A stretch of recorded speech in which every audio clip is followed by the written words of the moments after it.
श्रीमच्छंकर शेषवल्लभ मधो श्रेष्ठो महामोक्षदो निम्बार्काभिनवादि शास्त्र निपुणैराराधितः सर्वदा रामानंद सितांग भक्त प्रवरैर्यो लोक संचारितो वेदांतागम शास्त्रवाडवपति संरक्षको निग्रह श्रीमच्छैव दिवाकराच्युतपदे वैनायके श्रीकुले श्रोतस्मार्तपुराणकौलभवने वर्णाश्रमे वर्णितम् आचार्यादिमहाजनाचरणसन्दृश्ये सदा लोकितम् तत्सद्धर्मप्रसारणेऽग्रगतिमान् श्रीसद्गुरुर्निग्रह बाह्यान्तरकलामध्ये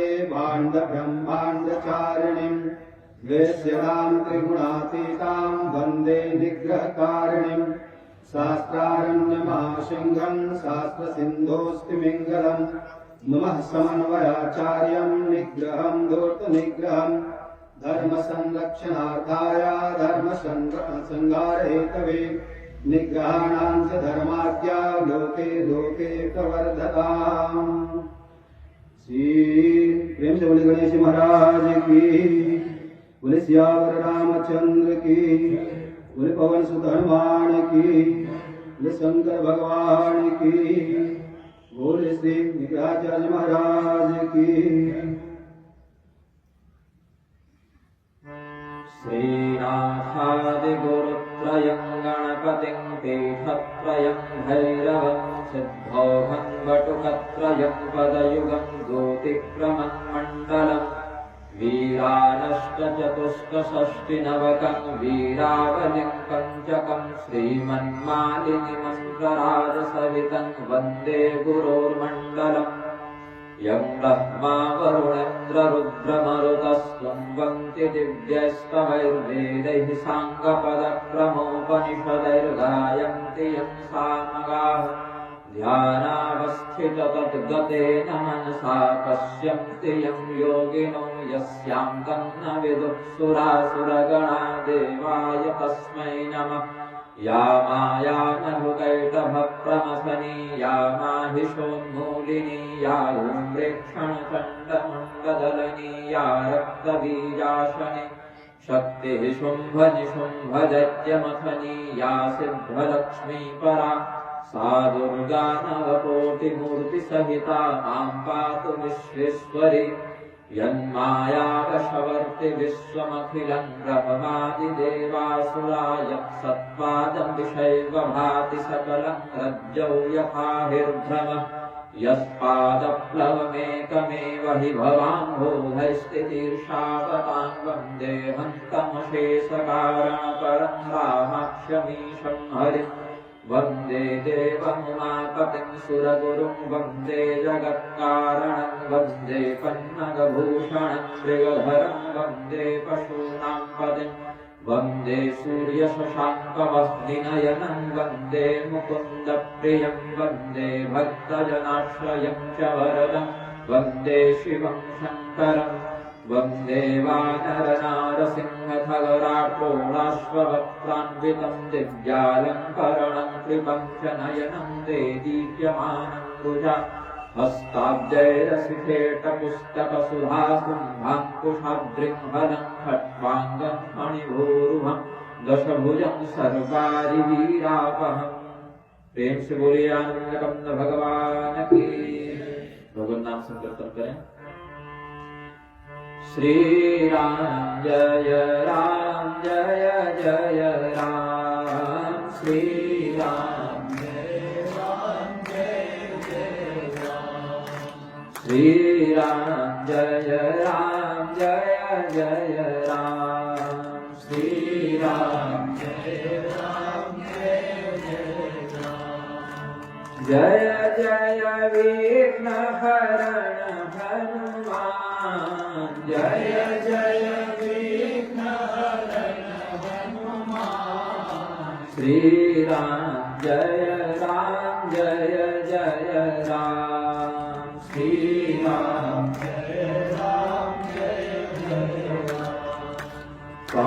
कौशल्या के प्यारे राम, कौशल्या के प्यारे राम, दशरथ राज दुलारे राम, दशरथ राज दुलारे राम, सीता प्राण धारे राम, सीता प्राण धारे राम, श्री राम जय जय राम, श्री राम जय जय राम, श्री राम जय राम, श्री राम जय जय राम। प्रेम से बोलिए आनंद भगवान की जय। द्वितीय दिवस के इस प्रथम सत्र में हम प्रधानता से भगवान शिव एवं भगवती पार्वती के विवाह का प्रसंग वर्णित करेंगे। कल द्वितीय सत्र में भगवती सती के चित्त में भगवान की माया के प्रभाव से जो भ्रम उदित हुआ और उस भ्रम का जो दुष्परिणाम हुआ, हमने इस पर चर्चा की। इन देव चरित्रों का उद्देश्य यह है कि हम इनसे प्रेरणा लेकर सतर्क रहें, भगवान के चरित्र में दोष बुद्धि या शंका बुद्धि न रखें। भगवती सती यद्यपि स्वयं ब्रह्म विद्या स्वरूपिणी है, किंतु फिर भी भगवान की माया के वशीभूत होकर भ्रम का आरोप उन्होंने अपने ऊपर लिया। भ्रमित होने के कारण जो दुष्परिणाम हुआ उसको समाज के सामने, लोगों के सामने चरितार्थ किया, जिससे यह सिद्ध हुआ कि कदाचित बड़े बड़े देवता भी भगवान के प्रति इस प्रकार का अनर्थपूर्ण संदेह करें तो वह दुष्परिणाम के ही भागी होंगे।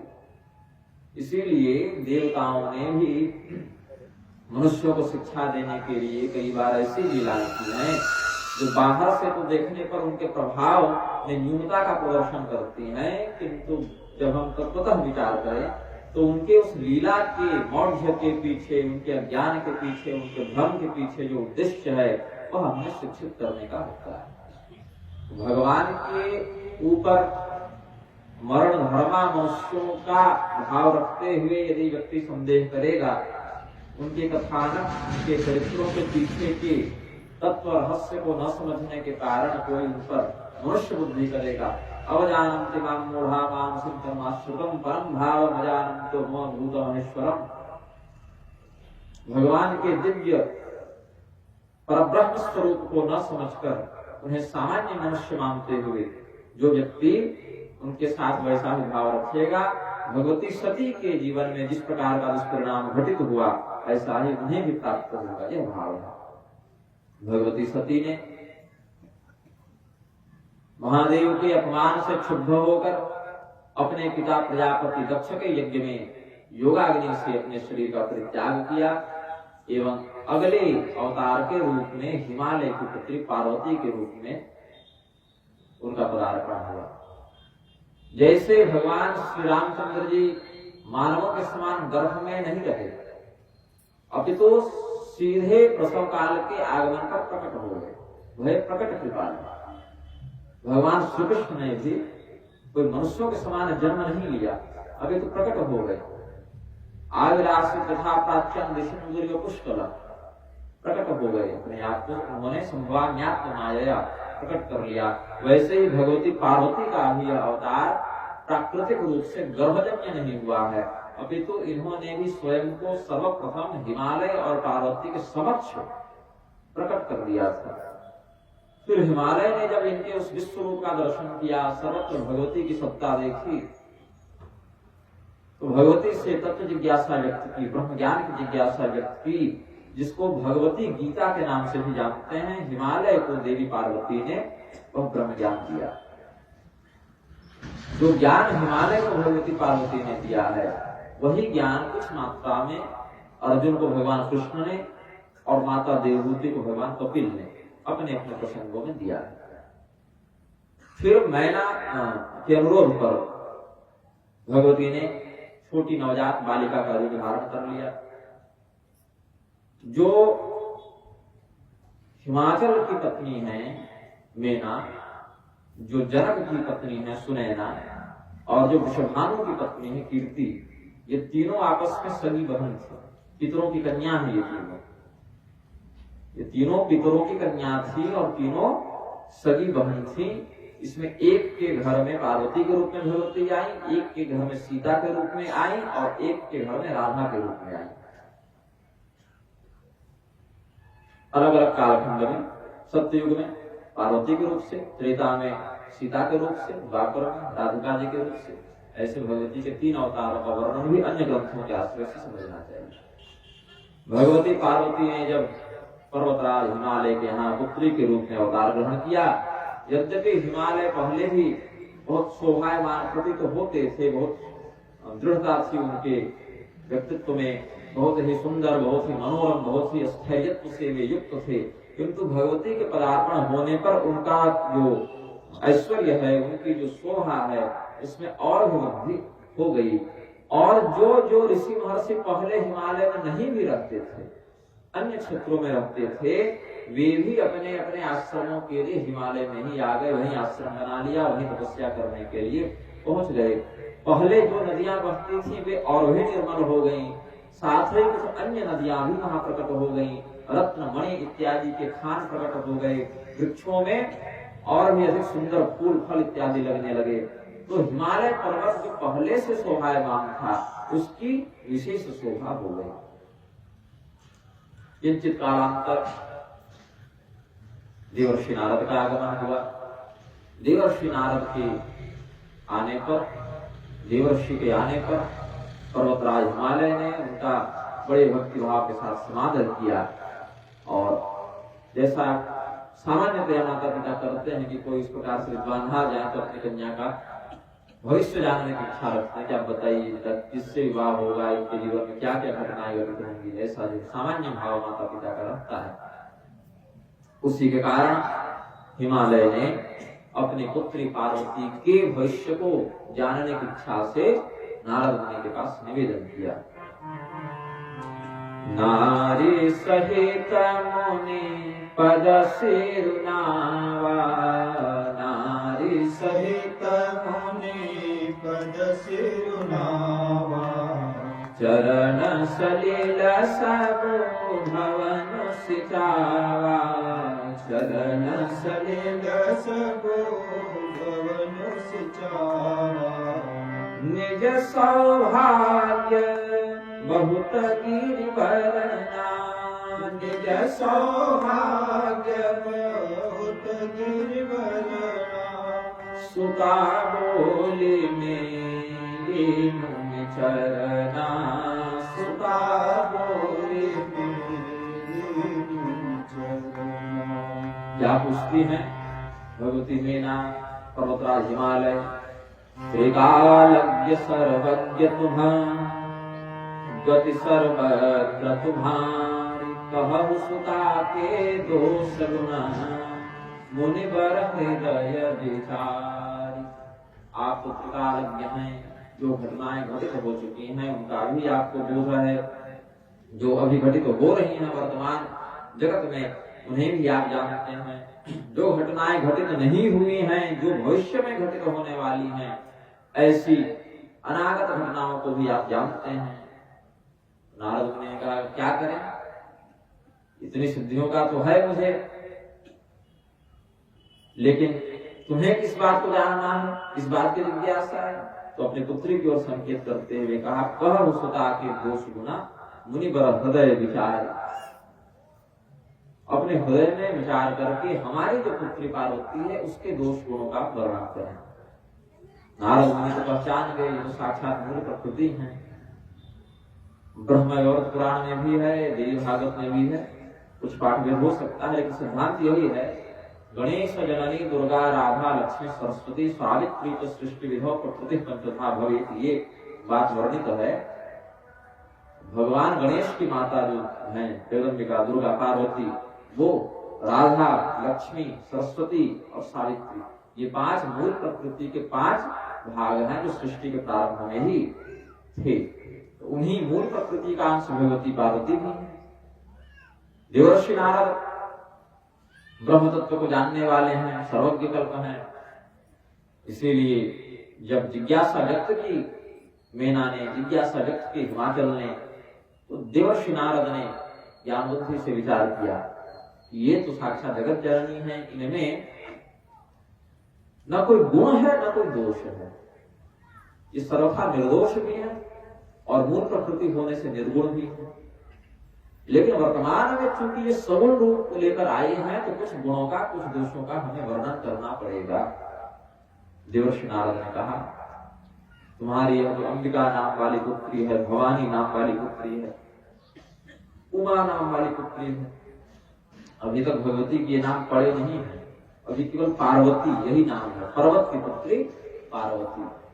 लेकिन क्या कहा, नाम उमा अंबिका भवानी, इनके 3 नामों का वर्णन किया देवर्षि नारद ने, उमा, अंबिका और भवानी। बोले इन 3 नामों का अभी जब नामकरण केवल पार्वती के रूप में हुआ है, तो देवर्षि ने ये 3 नाम क्यों बताए? इसी से स्पष्ट कर दिया कि भविष्य में इनके साथ क्या क्या घटनाएं घटित होने वाली हैं। उमा कब नाम पड़ा भगवती का? जब उन्होंने यह विचार किया कि हम तपस्या करने को जाएंगे और तपस्या के फलस्वरूप भगवान शिव को पति के रूप में प्राप्त करेंगे, ऐसा जब संकल्प भगवती ने किया है, तपस्या करने के लिए जब जा रही हैं, तो मां, संस्कृत में निषेधात्मक मां का प्रयोग होता है। मां निषाद प्रतिष्ठान प्रगम शाश्वती समा यत् क्रौंच मिथुनादेकम अवधि काम मोहितम। तो मां वहां पर जो शब्द आया, उसमें अनुस्वार पुनरुद्ध इत्यादि नहीं है, केवल मां, और निषेधात्मक होता है, नहीं मत करो, इस प्रकार से ऊ संबोधन में लगाते हैं और मां निषेधात्मक, तो नहीं ऐसा मत करो, तपस्या के लिए मत जाओ, ये भाव जब मीना का बना पार्वती के प्रति, तब उमा नाम भगवती का पड़ा। ऐसा अन्य पुराणों में, महाभागवत आदि में वर्णन किया व्यास ने। अंबिका का नाम पड़ा, अंबक शब्द को दर्शनार्थ प्रयुक्त किया गया है, जिससे देखा जाए। शरण्य त्र्यंबके गौरी नारायणी नमोस्तुते इत्यादि जो भगवती के नाम है, देवी पुराण के अध्याय में जिनका वर्णन किया गया। अंबक कहते हैं नेत्रों को, और नेत्रों में जो दर्शन शक्ति के रूप में विद्यमान है। यत् चक्षुषा न पश्यति येन चक्षुंसि पश्यति तदेव ब्रह्मत्वं विद्धि नेदं यदिदमुपासते। इन नेत्रों से हम परब्रह्म को नहीं देख सकते। देखने के लिए परब्रह्म को किसी नेत्र की आवश्यकता नहीं, क्योंकि उसी परब्रह्म की शक्ति से इस नेत्र में देखने की शक्ति आई है। तो वह जो ब्रह्म के द्वारा इन नेत्रों को दर्शन शक्ति प्रदान की गई है, इस संसार को देखने के लिए लोक दृष्टि, देवताओं को देखने के लिए दिव्य दृष्टि, पर ब्रह्म को देखने के लिए तत्व दृष्टि, ये जो दर्शन शक्ति है, यही अंबिका के नाम से लक्षित है। फिर कहा भवानी, तो भव की पत्नी भवानी के लिए प्रसिद्ध शब्द है। तो यही बता दिया कि हम अभी जो बताने जा रहे हैं, उसमें पहले तो उमा नाम पड़ेगा, क्योंकि ये जब तपस्या करने के लिए जाएंगे तो तुम रोकोगी, बेटी तपस्या मत करो, पुत्री वन में मत जाओ, उमा भी नाम हो गया। फिर जब उन्हें भगवान शिव के प्रति ब्रह्म दृष्टि प्राप्त हो जाएगी, अभिन्नता प्राप्त हो जाएगी, तो अंबिका, और उसके बाद जब भगवान शिव के वाम भाग में बैठेंगे, तुम इनका विवाह कर दोगी भगवान शिव के साथ, तो नाम पड़ जाएगा भवानी। तो 3 नामों का वर्णन करके देवर्षि नारद ने संक्षेप में संकेत कर दिया भविष्य में होने वाली घटनाओं का, और सामान्यतया यह कहते हुए कि तुम्हारी पुत्री तो सर्वगुण संपन्न है, हो ही पूज्य सकल जग माही, यही सेवक कभी दुर्लभ नाही। पूरे संसार में इनकी पूजा होगी, ये जगत वंद्या होंगी। इनके अर्चना को करने वाले, इनके व्रत को करने वाले व्यक्ति समस्त संसिद्धि को प्राप्त करेंगे। श्री सुंदरी सेवन तत्परायण भोगस्य मोक्षस्य करस्थ एव, योग और भोग दोनों भगवती की कृपा से प्राप्त हो जाते हैं। यही सेवक कछु दुर्लभ नानी, इनकी सेवा करने वाले साधकों के लिए, भक्तों के लिए, प्रपन्नों के लिए कुछ भी दुर्लभ नहीं। इनका सौभाग्य सदैव अखंडित रहेगा, इनका सौभाग्य कभी क्षीण नहीं होगा, क्योंकि भगवान शिव स्वयं परब्रह्म है, वो तो नष्ट हो नहीं सकते, अविनाशी है भगवान शिव। तो जो अविनाशी की शक्ति हो वह भी नित्य सौभाग्यवती होती है, उनके सौभाग्य की हानि नहीं हो सकती। भगवती के लिए भी तव जननी सौभाग्य महिमा ऐसे कहते हैं आनंद लहरी शंकराचार्य ने तव जननी सौभाग्य महिमा, उनके सौभाग्य की महिमा का वर्णन किया। फिर देवर्षि नारद बोले यद्यपि इन सभी सद्गुणों से तुम्हारी पुत्री संपन्न है, ये सब दुर्लभ गुण तुम्हारी पुत्री में सहज प्रतिष्ठित है, किंतु तुमने कहा कहु सुता के दोष गुण मुनि पर हृदय विचार, हृदय में विचार करके इसके दोष गुणों का व्याख्यान करें। तो हम गुणों का व्याख्यान तो कर चुके, अब कुछ दोषों का व्याख्यान भी करते हैं। अब इनके कान खड़े हो गए, क्या दोष है हमारा, उस दोष का निवारण क्या होगा ये बताइए, क्या पूजा कराएं, क्या पाठ कराएं, क्या अंगूठी पहनाएं, जो क्या कुछ बच्ची से करवा दें, कुछ हम स्वयं कर लें। बोले नहीं अभी आवश्यकता नहीं है, कोई बाला रिश्त तो है नहीं, कोई ग्रह दशा तो बिगड़ी है नहीं, समस्या इनके ससुराल पक्ष से आने वाली है। ससुराल में क्या विलंबना, ये तो और गंभीर समस्या है, इस पर तो जल्दी समाधान करना चाहिए। देवर्षि नारद ने कहा अगु शैल सुलक्षण सुता तुम्हारी, शैल सुलक्षण सुता तुम्हारी, सुनहु जे अब गुण दुचारी, सुनहु जे अब गुण दुचारी, अगुण अमान मातु पितु हीना, अगुण अमान मातु पितु हीना, उदासीन सब संशय छीना, उदासीन सब संशय छीना। यहाँ पर भगवान शिव के प्रति कुछ वचनों का प्रयोग किया देवर्षि नारद ने, जो बाहर से देखने से तो अवगुण के समान प्रतीत होते हैं, किंतु तत्व दृष्टि से देखने पर ये भगवान शिव के विशिष्ट गुण के रूप में लक्षित है। शिव निंदा करके जो दक्ष प्रजापति विनष्ट हो गए, जिन दक्ष प्रजापति को लोक निंदित बताया गया शिव निंदा के कारण उस प्रसंग में, बाकी की बात नहीं करता, लेकिन जितने अंश में उन्होंने भगवान शिव की निंदा की, द्रोह किया, उतने अंश में दक्ष प्रजापति की निंदा होगी, उनको दंड मिला। तो भगवान के ऊपर इस प्रकार से अवगुणों का आरोप लगाना देवर्षि नारद को क्यों दंड का पात्र नहीं बनाता, क्योंकि देवर्षि नारद में नहीं निंदा निंदन प्रवर्तते का भाव लगता है। वो जो शब्द लगा रहे हैं वो निंदा करने के लिए नहीं लगा रहे, अभी तो उनके गुणों का विशिष्ट व्याख्यान करने के लिए लगाते हैं। सबसे पहला अगुण, अब निंदा की दृष्टि से और प्रशंसा की दृष्टि से दोनों का विचार करते हैं। निंदा की दृष्टि से क्या करते हैं, अगुण, कोई गुण नहीं इसमें, ये गुणहीन है, किसी प्रकार का गुण विद्यमान नहीं जिसमें वही इसका प्रतीक होगा। बोले महाराज कोई गुण नहीं है तो ऐसे गुणहीन व्यक्ति को कौन अपना जामाता बनाए, कौन दामाद बनाए। लोग पूछेंगे तुम्हारे दामाद में क्या गुण है, बोले कोई गुण ही नहीं है उसमें, वो तो गुणहीन है, तो ऐसा कैसे संभव है।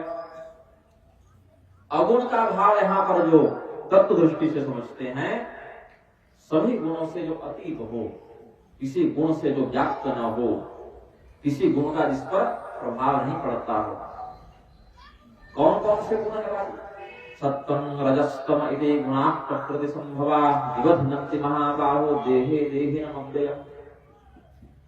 सत्व गुण, रजोगुण और तमोगुण, ये तीनों गुण प्रकृति जन्य हैं और इस शरीर में जो चेतन वास करता है, जो जीवात्मा वास करता है, उसको व्याप्त करते हैं ये तीनों गुण। बोले भगवान शिव को क्यों व्याप्त नहीं करते, क्योंकि वे देहबद्ध चेतन नहीं है, देह विनिर्मुक्त चेतन है। दुष्मद्दोपरि ही रुच्यते जयस्तु सहीनस्तंडुलेत कथ्यते। जो अन्न है जब छिलके से ढका रहता है तो उसे धान कहते हैं, और छिलका हट जाए तो उसे चावल कहते हैं। छिलके से आवृत अन्न को धान कहते हैं, छिलका हट जाए तो हम उसे चावल कहते हैं। उसी प्रकार से पाशबद्ध सदा जीव, पाशमुक्त सदा शिव। जो कर्म पाश के वशीभूत है, घृणा भय लज्जा दुखादि इष्टपाश आदि से बंधा हुआ है, उसको जीव कहते हैं। जो कर्म पाश से मोहादि इष्टपाश से मुक्त है, उसको शिव कहते हैं। तो इस शरीर में रहने वाले जीवात्म संज्ञक चेतन को तो यह तीनों गुण बांधते हैं, किंतु देह विनिर्मुक्त शिव को ये गुण नहीं बांधते। ये भगवान शिव सत्व गुण से, रजोगुण से, तमोगुण से सर्वथा परे हैं। यद्यपि संहार रूपी क्रिया को करने के समय भगवान शिव तमोगुण का आश्रय लेते हैं। नारायण भूल लगता है यार, अगरबत्ती है ना? हाँ अगरबत्ती है, समस्या है।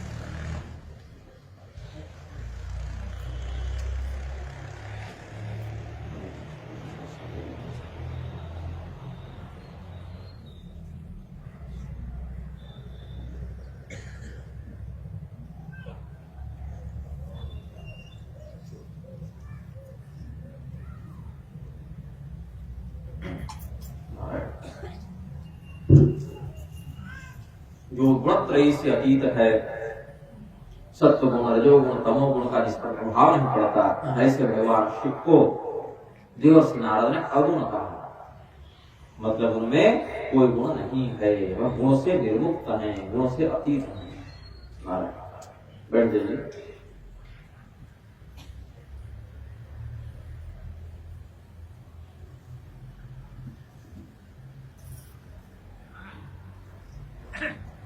क्या रुद्र भगवान आप ही के विवाह का प्रबंध करवा रहे हैं और आप रुद्र भाग प्रदान करवाइए।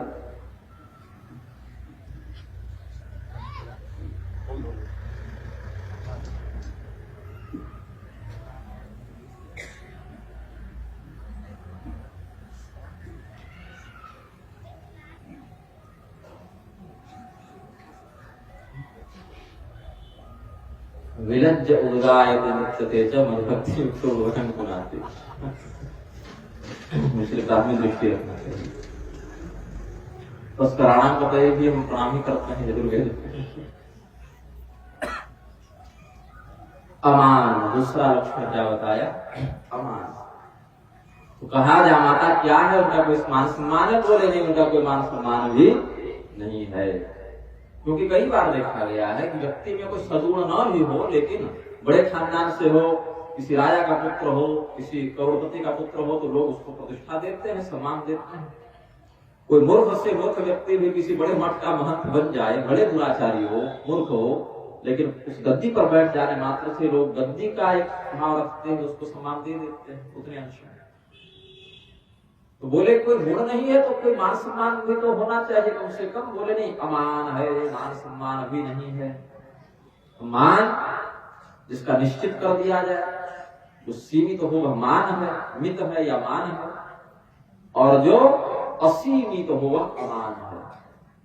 तो भगवान महादेव को किसी भी सीमा में बाधा नहीं जा सकता, असीमित है, अनंत है। भगवान शिव को कोई यह नहीं कर सकता कि इतने ही हैं, ऐसे ही हैं। अन्य पुराण आदि के आश्रय पर जब सत्व गुणों पे तो भगवान नारायण, रजो गुणों पे तो भगवान ब्रह्मा ने शिवलिंग का परिमाण जानने का प्रयास किया तो असफल हुए। उसमें असत्य भाषण के कारण ब्रह्मदेव को प्रत्यक्षतः अपूज्य हो जाने का शाप मिला। भगवान नारायण और भगवान महादेव ने, भगवान नारायण की सत्यनिष्ठा के कारण भगवान महादेव ने उनको प्रशस्ति प्रदान की। तो सत्य नारायण भगवान हैं, सत्य बोलते हैं, उन्होंने सत्य सत्य कह दिया कि हम शिवलिंग का परिमाण प्राप्त नहीं कर सकते। अनंत है भगवान रुद्र, तो अमान हो गए, उनका कोई निश्चित परिमाण उपलब्ध नहीं होता कि कितना है, कहां तक है। तो बाहर से देखने से अमान का अर्थ लगा जिसका कोई मान नहीं है, मतलब सम्मान इत्यादि नहीं है, प्रतिष्ठा नहीं है। अंदर से भाव लगा कि जिसकी कोई सीमा नहीं, जो असीमित है। माँ तो पितुहीना, बोले अच्छा उसके माता पिता क्या करते हैं, कौन है जिनसे हमारी कन्या का विवाह होगा, उनके माता पिता का वर्णन कर दीजिए महाराज। बोले उसके माता पिता भी नहीं है, माँ तो पितुहीना। तो बाहर से देखकर लगेगा कि जिसके माता पिता नहीं है वह अनाथ है, लेकिन ये अनाथ नहीं है तो भोलेनाथ है, विश्वनाथ है, सोमनाथ है, वैद्यनाथ है। तो भगवान शिव, और अगर उनके योग परंपरा को देखें तो आदिनाथ है, सभी नाथों के नाथ आदिनाथ भगवान शिव बताए गए हैं। योग परंपरा में गोरक्षनाथ इत्यादि के मत में कहते हैं आदित्यनाथ आदिनाथ। तो भगवान महादेव को यहाँ बताया देवर्षि नारद ने, मातु पितु हीना, माता पिता से रहित हैं, विहीन हैं। तो इसका बाहर से भाव लगा कि अनाथ है, अंदर से भाव लगा कि सबों के उत्पत्ति करता यही है, अशेष कारण यही है, इसीलिए इनका कोई माता पिता नहीं, क्योंकि अजन्मा है, अज है। यद्यपि अन्य ग्रंथों के आश्रय से कहते हैं कि भगवान ब्रह्मदेव के क्रोध का आश्रय लेकर शिव जी का जन्म हुआ, लेकिन वह भी जन्म नहीं है। उस पर ब्रह्म ने ब्रह्मदेव के क्रोध का आश्रय लेकर तमोगुण का अधिष्ठाता बनकर संहार रूपी क्रिया को करने के लिए स्वयं को रुद्र के रूप में प्रकट कर दिया। यह समझना चाहिए। अहम ब्रह्मा च सर्वस्व, जो दक्ष प्रजापति के यज्ञ में भगवान रहस्य बताए, अपने ही शरीर में जो अंग हैं अलग अलग क्रिया को करते हैं, लेकिन व्यक्ति भेद नहीं देखता उसमें। वैसे ही अलग अलग क्रियाओं को संपादित करने के बाद ही परब्रह्म वही है। क्रिया भेद से उपाधि भेद हो जाता है। जो हमने कल कहा, एक ही व्यक्ति 10 काम करे तो 10 उपाधि से युक्त हो जाता है, 10 प्रकार के स्वरूपों से युक्त हो जाता है। फिर कहा उदासीन। उदासीनता बाहर से अर्थ लगे कि उसको कोई मायने मतलब नहीं है, किसी से कोई किसी से आसक्ति नहीं, किसी प्रकार का कोई प्रेम नहीं, किसी प्रकार का कोई देश नहीं, मतलब कि बिल्कुल क्या कहूं उसको, एक प्रकार से अस्तभ चित्त, मूढ़ चित्त जिसको कहते हैं, जिसको किसी दुनियादारी की समझ नहीं है, उदासीन, इस वृत्ति का आश्रय लेकर। और अंदर से अर्थ क्या लगा, उत कहते हैं ऊपर को, उस पर जो आसीन है, सबसे ऊपर जो बैठे वह उदासीन है। ये भाव भी लग सकता है शब्द का, जिसके ऊपर कोई नहीं अपितु जो सबसे ऊपर बैठा है। उत क्यों ऊपर जिसका आसन है, उत कहते हैं ऊपर को। उत्क्रमण इत्यादि शब्द है, उत्क्रमण, उत्प्लावन। तो ऊपर की ओर का संकेत करता है। वहां जो आसीन है, सबसे ऊपर जो आसीन है वह उदासीन है। ऐसा परब्रह्म जो सबसे ऊपर बैठा है कोई भगवान महादेव इसके पति होंगे। सब संशय छीना, अर्थात व्यक्ति संशय कब करता है, जब किसी क्रिया में प्रवृत्त हो, यह करे कि नहीं करे। संकल्प विकल्प ही संशय का आधार है। बोले सब संशय छीना, मतलब किसी प्रकार की क्रिया में इनकी प्रवृत्ति नहीं होगी, लापरवाही करेंगे, जब ढंग से चिंतन नहीं करेंगे, कर्मठ नहीं रहेंगे तो संशय भी नहीं होगा। और भगवान शिव के गुण के रूप में यह कैसे रक्षित हो जाता है।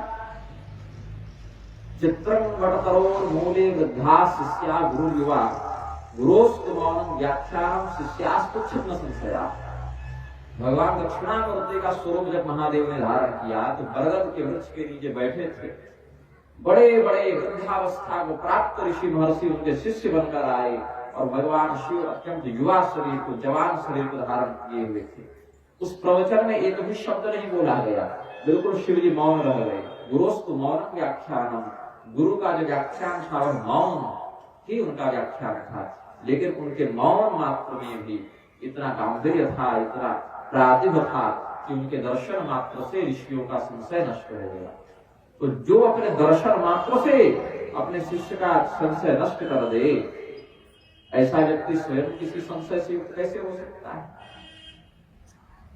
अतएव भगवान शिव की सर्वज्ञता ही उन्हें संशय छीन बनाती है।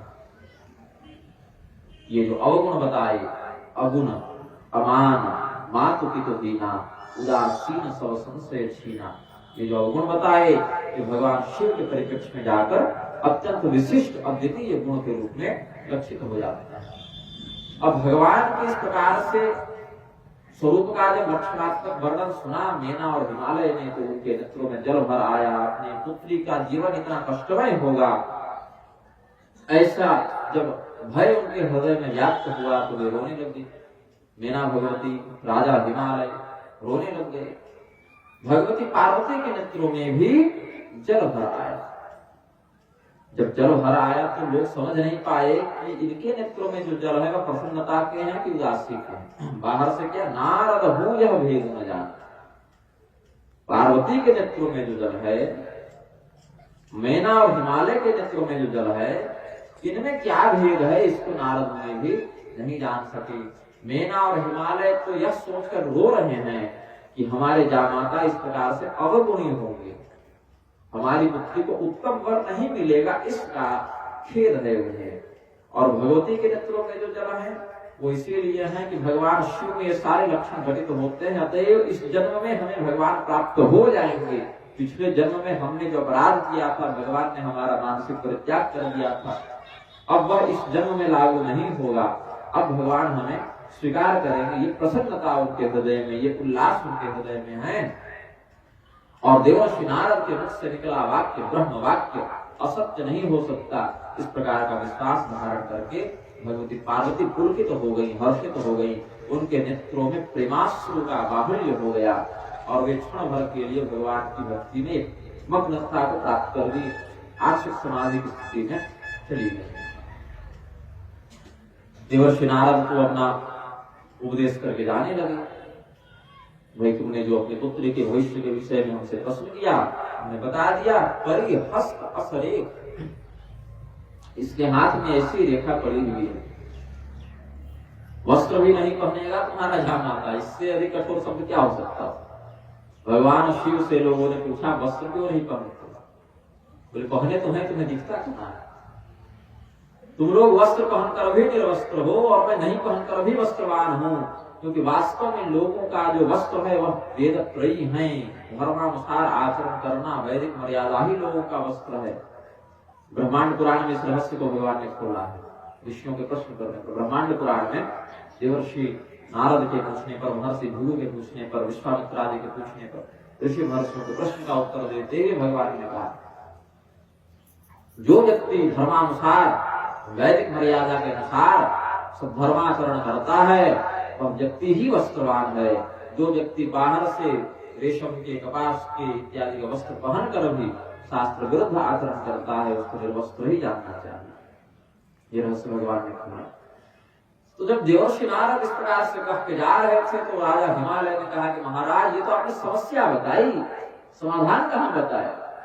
कुशल ज्योतिषी तो वह है जो समस्या के साथ समाधान ही बताए, समस्या बता दी समाधान कुछ बता नहीं रहे। तो देवर्षि नारद ने कहा, कह मुनि सहिमवंत सुनो,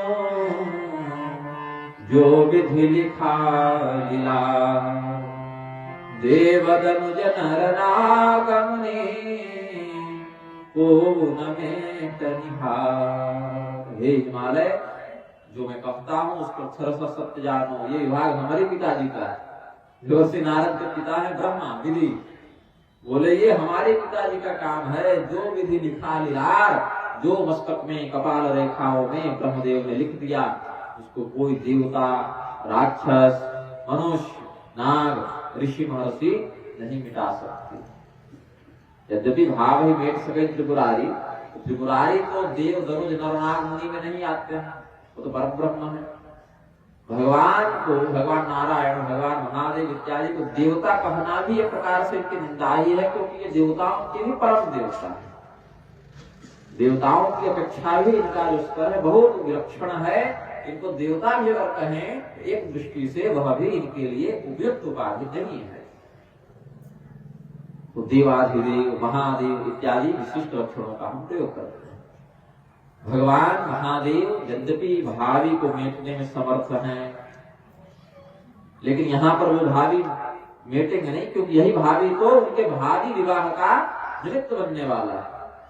तो कह दिया कि देवता, दानव, दनुज, नर नाग मुनि इत्यादि विधाता के लिखे को मिटा नहीं सकते, इसीलिए कोई लौकिक व्रत दान इत्यादि उपाय तो नहीं है कि ये तुम्हारा जो जामातागत अवगुण है वह नष्ट हो जाए, बढ़िया सद्गुणी जामाते की प्राप्ति हो जाए।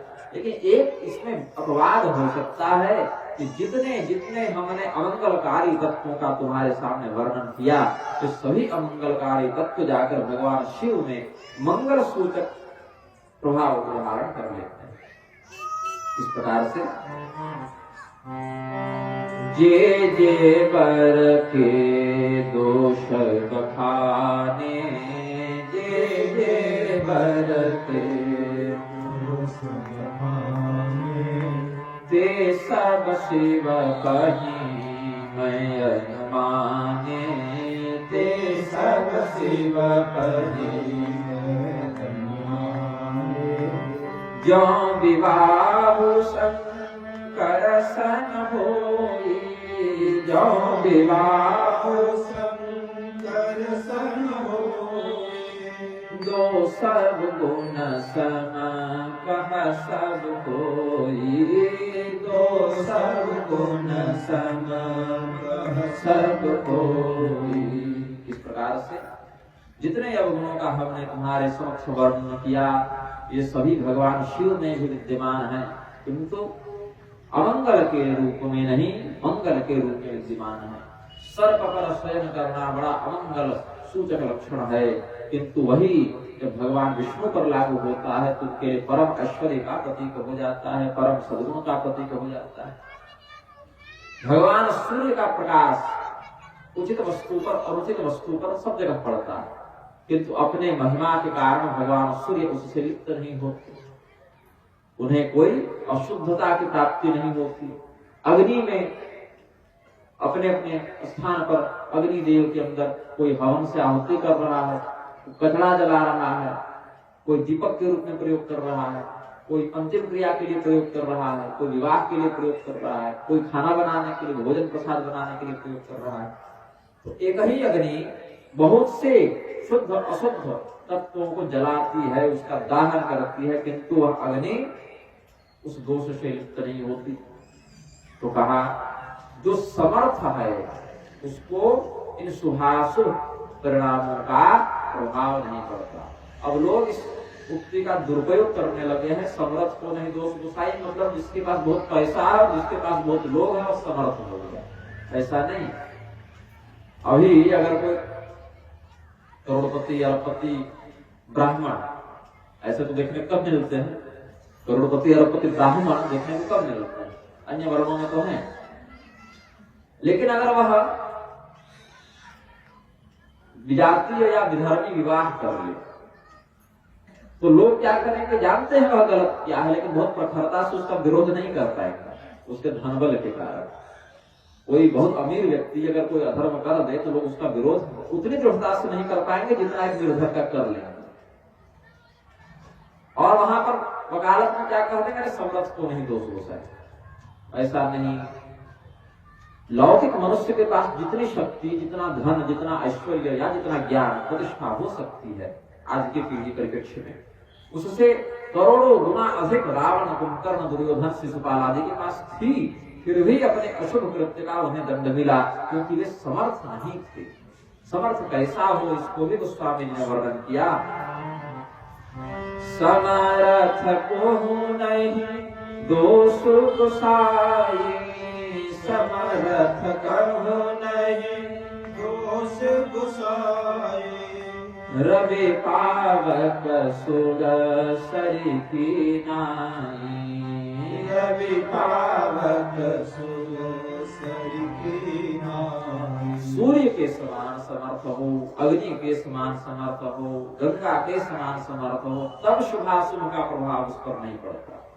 यदि हम अग्नि, सूर्य, गंगा इत्यादि के समान समर्थ नहीं है तब तो पड़ेगा ही। यथा रुद्रोध्वजम विषम, भगवान शिव समर्थ थे, हलाहल का, कालकूट का पान कर गए भगवान शिव, उनके द्वारा पान किया गया, तो वे नहीं मरे, उनको कोई प्रभाव नहीं पड़ा, अपितु वह विष भी उनके कंठ की शोभा ही बढ़ाने लगा। इसी प्रकार से गंगा जल से यदि आप मदिरा बना लें, बाहर निकाल दें मूल स्रोत से गंगा जल को, उससे मदिरा बना दें तो भी वह मदिरा ग्राह्य हो जाती है, ऐसी बात नहीं।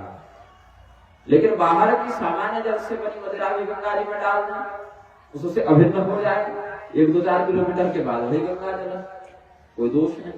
तो गंगा जी का सामर्थ्य है कि उसके दोष को अपने तेज से, अपने पवित्रता के प्रभाव से नष्ट करके उसको आत्मवत कर ले।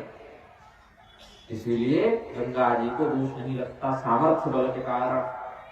सामान्य मनुष्य वैसा सामर्थ्यवान नहीं है। अल्प शक्ति नरो यस्मान मदेव चरितम करे। कौशिक रामायण में विश्वामित्र जी ने देवराज को बताया। इसी को बाद में चाणक्य ने अपनी नीति में लिखा। चाणक्य ने जो अपना लिखा सिद्धांत नीति सूत्रों में, नीति श्लोकों में, उसको इसी कौशिक रामायण से उन्होंने लिया। अल्प शक्ति नरो युष्मान देवचरित्र करे, मनुष्यों की शक्ति सीमित है, इसीलिए देवताओं के चरित्र की नकल उसे नहीं करनी चाहिए। भगवान भी समर्थ है, महादेव समर्थ है, इसीलिए हे हिमालय, हमने जिन अवगुणों का तुम्हारे समक्ष वर्णन किया वे भगवान महादेव के पास जाकर स्वयं गुण का स्वरूप धारण कर लेंगे। अमंगल्यं शीलं तव भवतु नामैवमखिलं तथापि स्मर्त्रेणां वरद परमं मंगलमसि। यद्यपि बाहर से अमंगलकारी वेश को, आभूषण को धारण करते हैं भगवान शिव, किंतु स्वयं इतने मंगलमय हैं कि उनका नाम लेने वाला व्यक्ति भी समस्त वासनाओं से मुक्त हो जाता है, परम मंगलमय धाम को प्राप्त कर जाता है, परम कल्याण को प्राप्त कर जाता है। तो भगवान महादेव के साथ मिलने मात्र से उनका जो सर्प का आभूषण है, जो चिताभस्म है, जो नरमुंड की माला है, जो और भी अशुभ भूत प्रेत पिशाचादि तत्व है, ये भी शिव संसर्ग वशात पवित्र हो जाते हैं, मंगलकारी हो जाते हैं। तो कहा कि भगवान शिव भी समर्थ हैं, शंभु सहज समर्थ भगवान। एहि विवाह सब विधि कल्याण। यह जो विवाह है वह सामान्य दोष तो है इनमें, लेकिन भगवान शिव समर्थ हैं, इसीलिए उनके साथ विवाह कर लो तो मंगलमय हो जाएगा, कल्याणकारी हो जाएगा। भगवान शिव से विवाह हो जाए तो कल्याणकारी यह हो जाएगा। लेकिन समस्या क्या है, शिव जी को विवाह के लिए मनाए कौन? हमने तो उपाय बता दिया, हमारी ओर से बात हमने तय कर ली, लेकिन सामने वाले पक्ष से भी तो स्वीकृति मिलनी चाहिए। और यहां से आगे क्या करना है तुम देख लो, हमने मार्ग दिखा दिया, चलना तुम्हें स्वयं है। तो शिव जी को प्राप्त करना तो बड़ा कठिन है। शिव जी के पास ऐसे ही थोड़े चले गए कि आप हमारे पुत्री से विवाह कर ले, ऐसा कह दिया तो भगवान ने कहा ठीक है मुहूर्त निकलवा।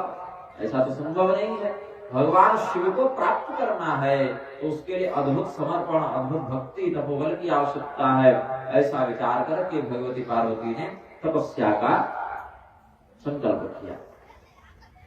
मीना भगवती ने तो स्वीकृति नहीं दी, पहले माता जी ने तो स्वीकृति नहीं दी, बोली मेरी पुत्री का विवाह नहीं होगा, ये स्वीकार है, ऐसे वर्ष से हम विवाह नहीं करेंगे। क्योंकि वे जब सुनी पहले कि मेरे जामाता में यह दुर्गुण होंगे, तो बाद में देवर्षि नारद ने जो समाधान दिया उसको उतने ध्यान से सुन नहीं पा रही। तो हिमालय से कहा कि मुझे अपनी कन्या जीवन भर घर में रह जाए, इस बात से आपत्ति नहीं, किंतु ऐसे दुर्गुणी अवगुणी जामाता से हम इसका विवाह नहीं करेंगे। जब हिमालय से ऐसा कहा मीना देवी ने, हिमालय ने कहा थोड़ा धैर्य धारण करो, देवर्षि नारद ने कहा है यह वचन अवश्य ही सत्य होगा, और जिसके भाग्य में जो लिखा है वो तो होकर ही रहेगा, हम चाहे चाहे नहीं चाहे। जब कह दिया परिहस्त असरेख, उस पर किसी का तो नियंत्रण नहीं है। जो विधि लिखा लीलार कोम न मेघनिहार, ये कहा था। दोनों पंक्तियों का सार क्या है? जो विधाता ने लिख दिया उसको कोई नहीं मिटा सकता। तो हम यदि अपने आप से संकल्प कर भी ले घर में अपनी ओर से कि हमें अपनी कन्या का विवाह करना ही नहीं है, फिर भी हमारे नियंत्रण से प्रकृति नहीं चलती है, किसी का भाग्य हम नियंत्रित नहीं करते। तो जो होगा देखा जाएगा। अभी भगवान का स्मरण करो, चिंता छोड़ो। अभी कल ही पुत्री का विवाह नहीं करना है हमें, अभी तो बच्ची छोटी है हमारी, अभी तो विवाह में समय है। तो जब वो समय आएगा तब देखेंगे। बाकी समस्त चिंताओं का परित्याग करके भगवान का चिंतन करो, चिंता नहीं चिंतन करो, भगवान का स्मरण करो। अब भगवती पार्वती जाना चाहे तपस्या के लिए, घर वाले जाने नहीं दें, माता पिता की अवहेलना करके तपस्या भी नहीं करनी चाहिए। भगवती स्वयं कैसे इस मर्यादा को तोड़ दें? कन्याशील होता है ना, कन्या में शील होना चाहिए। उस शील का, साधुता का परित्याग करके घर से भागकर तपस्या करना उनके लिए उचित नहीं था, मर्यादित नहीं था। तो ऐसा विचार करने लगी भगवती कि हम क्या कहें कि माता पिता जाने की अनुमति दे दें। तो स्वयं ही अपनी माया का प्रयोग करके, माया के भी 3 प्रायोगिक भेद हैं, विश्वमोहिनी, जनमोहिनी, आत्ममोहिनी। तो जिसका प्रयोग करके भगवान संसार को अज्ञान के मोह में डालते हैं वह विश्वमोहिनी माया है। जिसका प्रयोग करके अपनी लीला में माधुर्यता की वृद्धि के लिए भगवान अपने भक्तों को मोहित करते हैं, वह जन मोहिनी माया है, स्वजन मोहिनी माया। और अपने आप को मोहित करते हैं जिस माया से, अपने लीला की प्रगल्भता को दिखाने के लिए, उसको आत्म मोहिनी माया करते हैं।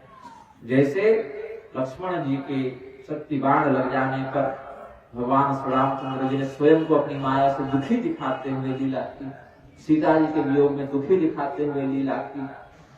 भगवती सीता जी को पुष्प वाटिका में देखकर रात्रि में उनका चिंतन करते हुए प्रेम में निमग्न होने की स्वमोहिनी माया का उन्होंने प्रवर्तन किया, प्रदर्शन किया।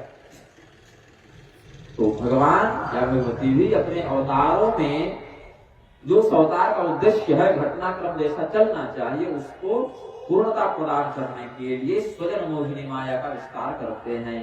वसुदेव और देवकी को जब बोध हुआ कि ये कृष्ण बलराम तो हमारे पुत्र नहीं अपितु परब्रह्म हैं, तो भगवान ने अपनी स्वजन मोहिनी वैष्णवी माया का प्रयोग करके उसके चित्त के ज्ञान को ढक दिया और ज्ञान के स्थान पर प्रेम वात्सल्य का उद्गार स्फुटित कर दिया।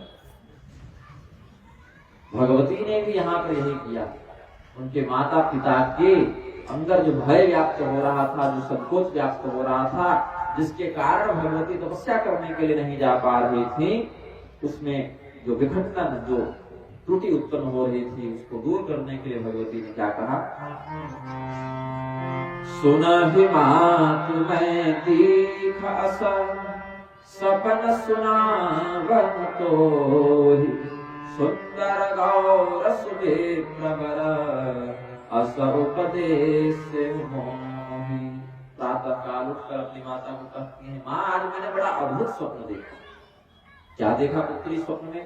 एक बहुत ही सुंदर कोई ब्राह्मण है, बड़े तपस्वी हैं, गौर वर्ण के हैं, उन्होंने मुझसे बड़ी अच्छी बात कहा। बोले बताओ बताओ, संतों का दर्शन तो बड़ा शुभ है, क्या उन्होंने कहा तुम्हें?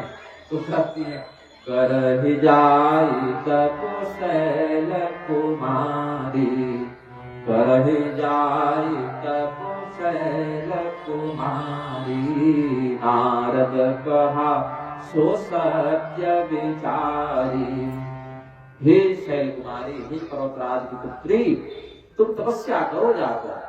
देवर्षि नारद ने जो कथन कहा है, देवर्षि नारद ने जो उक्ति कही है, नारद वचन अन्यथा नहीं, वह असत्य तो हो नहीं सकता नारद का कथन। और उन्होंने जो विकल्प दिया, ये समस्त दुर्गुण जाकर जिसमें सद्गुण बन जाए, वो तो केवल भगवान शिव हैं। तो तुम्हारे जीवन में ये घटनाएं घटित तो होंगी, लेकिन तुम भगवान शिव से विवाह करो, ऐसा कुछ प्रबंध बन जाए तो ये समस्त दुर्गुण भी तुम्हारे लिए मंगलमय सद्गुण बन जाएंगे। तो तपस्या करो। तपस्या का बड़ा महात्म्य है, बड़ी महिमा है तपस्या की, बड़ा इसका प्रताप है। तप बल रचाए प्रपंच विधाता, तप बल रचाए प्रपंच विधाता, तप बल विष्णु सकल जग त्राता, तप बल विष्णु सकल जग त्राता, तप बल शंभु करहि संहारा, तप बल से सुधरहि मनिहारा, तप आधार सब सृष्टि भवानी, तप आधार सब सृष्टि भवानी, करहि जाय तपो असजिय जानी, करहि जाय तपो असजिय जानी। हे पार्वती, ब्रह्मदेव भी जब इस सृष्टि का प्रवर्तन करते हैं तो तपोबल का प्रयोग करते हैं। तपोबल की शक्ति से वे सृजन में सफल हो पाते हैं।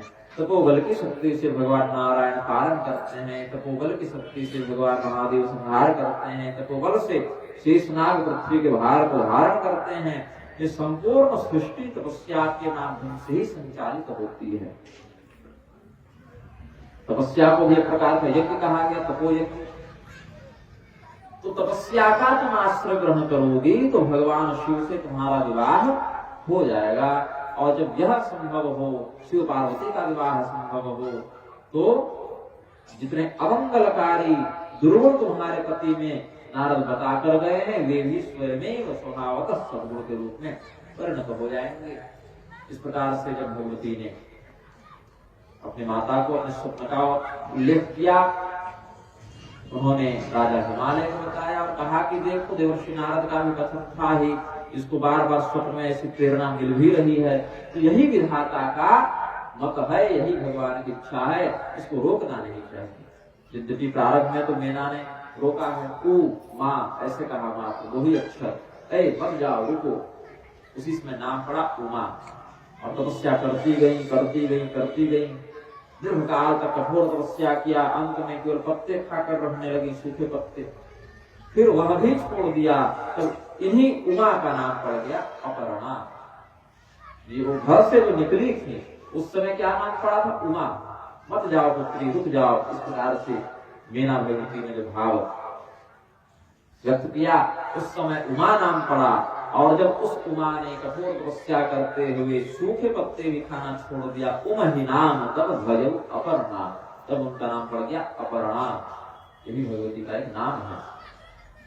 जब अपर्णा नाम पड़ गया, इतने कठोर तपस्या कर दी भगवती ने, तब आकाशवाणी होती है। भगवती की तपस्या को पूर्णता प्रदान करने के लिए आकाशवाणी होती है।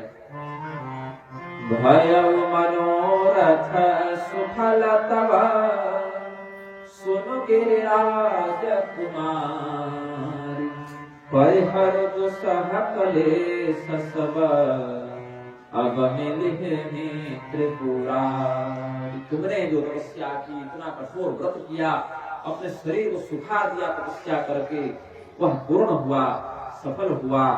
इसका मंगलमय परिणाम तुम्हें शीघ्र प्राप्त होगा।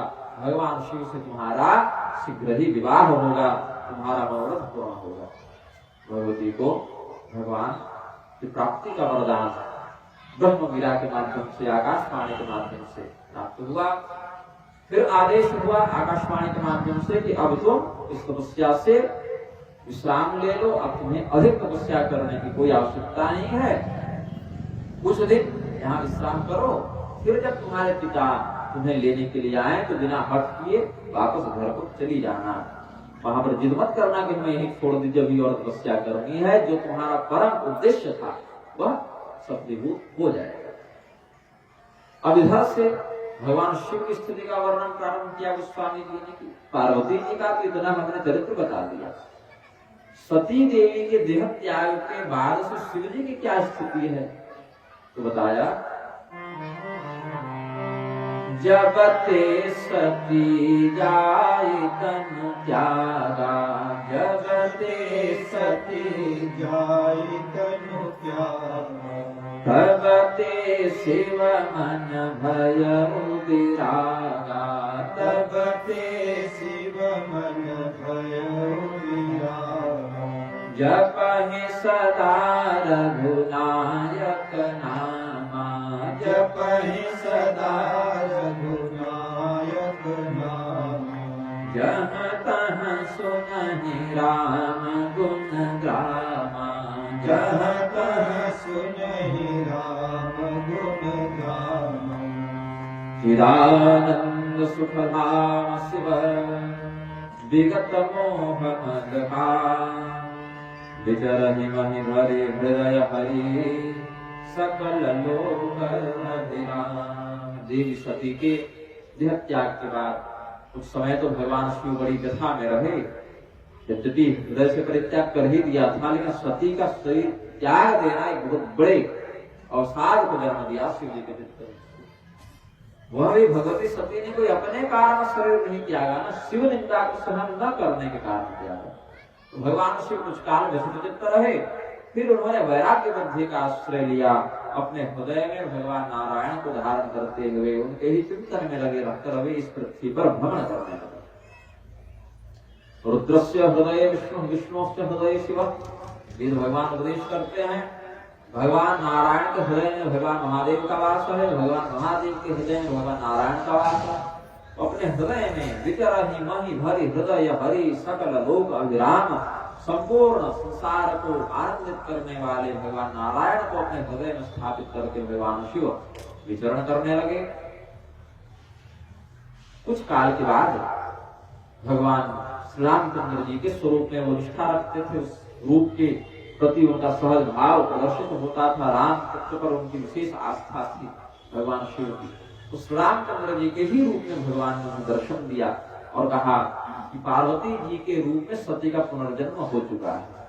आपकी प्राप्ति के निमित्त पार्वती बहुत कठोर तपस्या भी कर रही हैं, इसीलिए हे महादेव, आप जो वैराग्य वृत्ति को लेकर अभी चल रहे हैं इसको यथाशीघ्र पूर्ण कर लीजिएगा, और जब विवाह के लिए आपके पास प्रस्ताव भेजा जाएगा तो उसको स्वीकार कर लीजिएगा। भगवान महादेव बोले, प्रभु फिर मत फंसाइए। एक बार मैंने विवाह किया था, फिर सती के माध्यम से आपका जो तिरस्कार हुआ, तिरस्कार ही कहेंगे, भगवान की परीक्षा लेने के लिए गई हूँ सीता का रूप बना के, तिरस्कार ये प्रकार से हुआ। मैं नहीं चाहता ये सब फिर से हो। बोले देखिए, माता पिता गुरु और स्वामी की आज्ञा को बिना विचारे ही कर देना चाहिए। अब भगवान अगर ऐसे देखे तो रुद्र की उत्पत्ति ब्रह्म क्रोध से और ब्रह्म की उत्पत्ति पद्मनाभ से हुई, भगवान विष्णु के नाभि कमल से। तो इस प्रकार से हम आपके पूर्वज लग गए इस दृष्टि से, और गुरु किस दृष्टि से लगे तो भगवान महादेव तमोगुण के अधिष्ठाता है, तमोगुण के ऊपर गुरुता को धारण करता है रजोगुण, और रजोगुण के ऊपर की गुरुता को धारण करता है सत्वगुण। तो जो गुरुता को धारण करे वह गुरु है। ऊर्ध्वं गच्छन्ति सत्वस्था, मध्ये तिष्ठन्ति राजसा, जघन्य गुण प्रतिष्ठा, अधो गच्छन्ति तामसाः। तमोगुण के ऊपर रजोगुण और रजोगुण के ऊपर की गुरुता सत्वगुण के पास है, तो इसीलिए आपके गुरु लग गए हम। तो बहुत बढ़िया। और स्वामी स्वामी सेवक सखा तो हम लोग एक दूसरे के हैं, एक दूसरे के इष्ट भी हैं, एक दूसरे के साधक भी हैं, एक दूसरे के साध्य भी हैं। तो अभी मैं आपको आदेश दे रहा हूं महादेव, अभी यहाँ पर मैं ही आपका इष्ट बन गया, मैं ही आपका गुरु बन गया, मैं ही आपका स्वामी बन गया। भगवान ने सख्य भाव से कहा, आप बिना विचारे मेरी बात मान लीजिए। भगवान के ऐसे संकेत को समझकर शिव जी ने भी सहमति दी। मात पिता गुरु प्रभु कह बानी, बिना विचार करे सो जाने। इसीलिए प्रभु आपने जिस प्रकार का हमारे समक्ष आदेशात्मक व्यवहार किया है, हम आपको अपना माता पिता गुरु स्वामी इत्यादि मानते हुए हम कोई बुरा ग्रह नहीं करेंगे। आपने जो कहा हम स्वीकार कर लेते हैं। हमें भी यह ज्ञात है कि पार्वती मेरी प्राप्ति के लिए तपस्या कर रही है, और तपस्या का फल तो उन्हें प्राप्त होगा ही, भगवती की तपस्या तो निष्फल होगी नहीं। तो आपके आदेशानुसार हम पार्वती से विवाह कर लेंगे। अब देखिए, पहले जब विवाह किए थे अपनी इच्छा से किए थे, इसलिए स्वयं उसकी जिम्मेदारी स्वीकार की। बोले अब आपके आदेश से कर रहे हैं, कुछ बात ऊपर नीचे होगी तो आप जिम्मेदार होंगे, मैं नहीं रहा। यद करोसि यदस्नासि यज्ञोसि ददासि यद तपस्यसि कौन्तेय तत्पुरुषो मदर्पणः। अपने मन से नहीं कर रहा। कहते हैं ना आजकल के बच्चे भी, माता पिता कहने पर मैं विवाह कर रहा हूँ, कुछ ऊपर नीचे होगा तो मुझे कहने मत आना। माता पिता के कहने के कारण हम विवाह कर रहे हैं। भगवान शिव ने कहा कि आपको मैं माता पिता गुरु स्वामी मानकर आपके वचन को ठुकरा नहीं सकता, आपके वचन को पूर्ण करूंगा, मैं विवाह कर लूंगा। भगवान भी बोले ठीक है। हम परिणाम हो गए। फिर सप्तऋषि आए। विवाह लगाता एक व्यक्ति है, तोड़ते 7 व्यक्ति है ना। आज चर्चा कर रहे थे हम लोग कमरे में इसी प्रसंग पर। विवाह अगर कोई एक व्यक्ति लगाना चाहे तो उसको तोड़ने के लिए 7 व्यक्ति आ जाता है। यहाँ पर एक व्यक्ति नारद मुनि विवाह लगा रहे हैं और तोड़ने के 7 ऋषि पहुंच गए। ऋषियों के 7 श्रेणियां हैं, 7 प्रकार के ऋषि होते हैं। महर्षि, देवर्षि, ब्रह्मर्षि, राजर्षि, कांडर्षि, श्रुतर्षि और परमर्षि, 7 होते हैं। फिर इन 7 में बहुत ही श्रेष्ठ होते गए, उनको फिर 7 से एक को लेकर सप्तर्षि बना दिए। महर्षि, देवर्षि, ब्रह्मर्षि, परमर्षि, कांडर्षि, श्रुतर्षि और राजर्षि में जो सर्वश्रेष्ठ होते गए, उन्हीं में से 7 को चुनकर कैबिनेट में डाल दिए, वो सप्तर्षि मंडल में डाल दिए।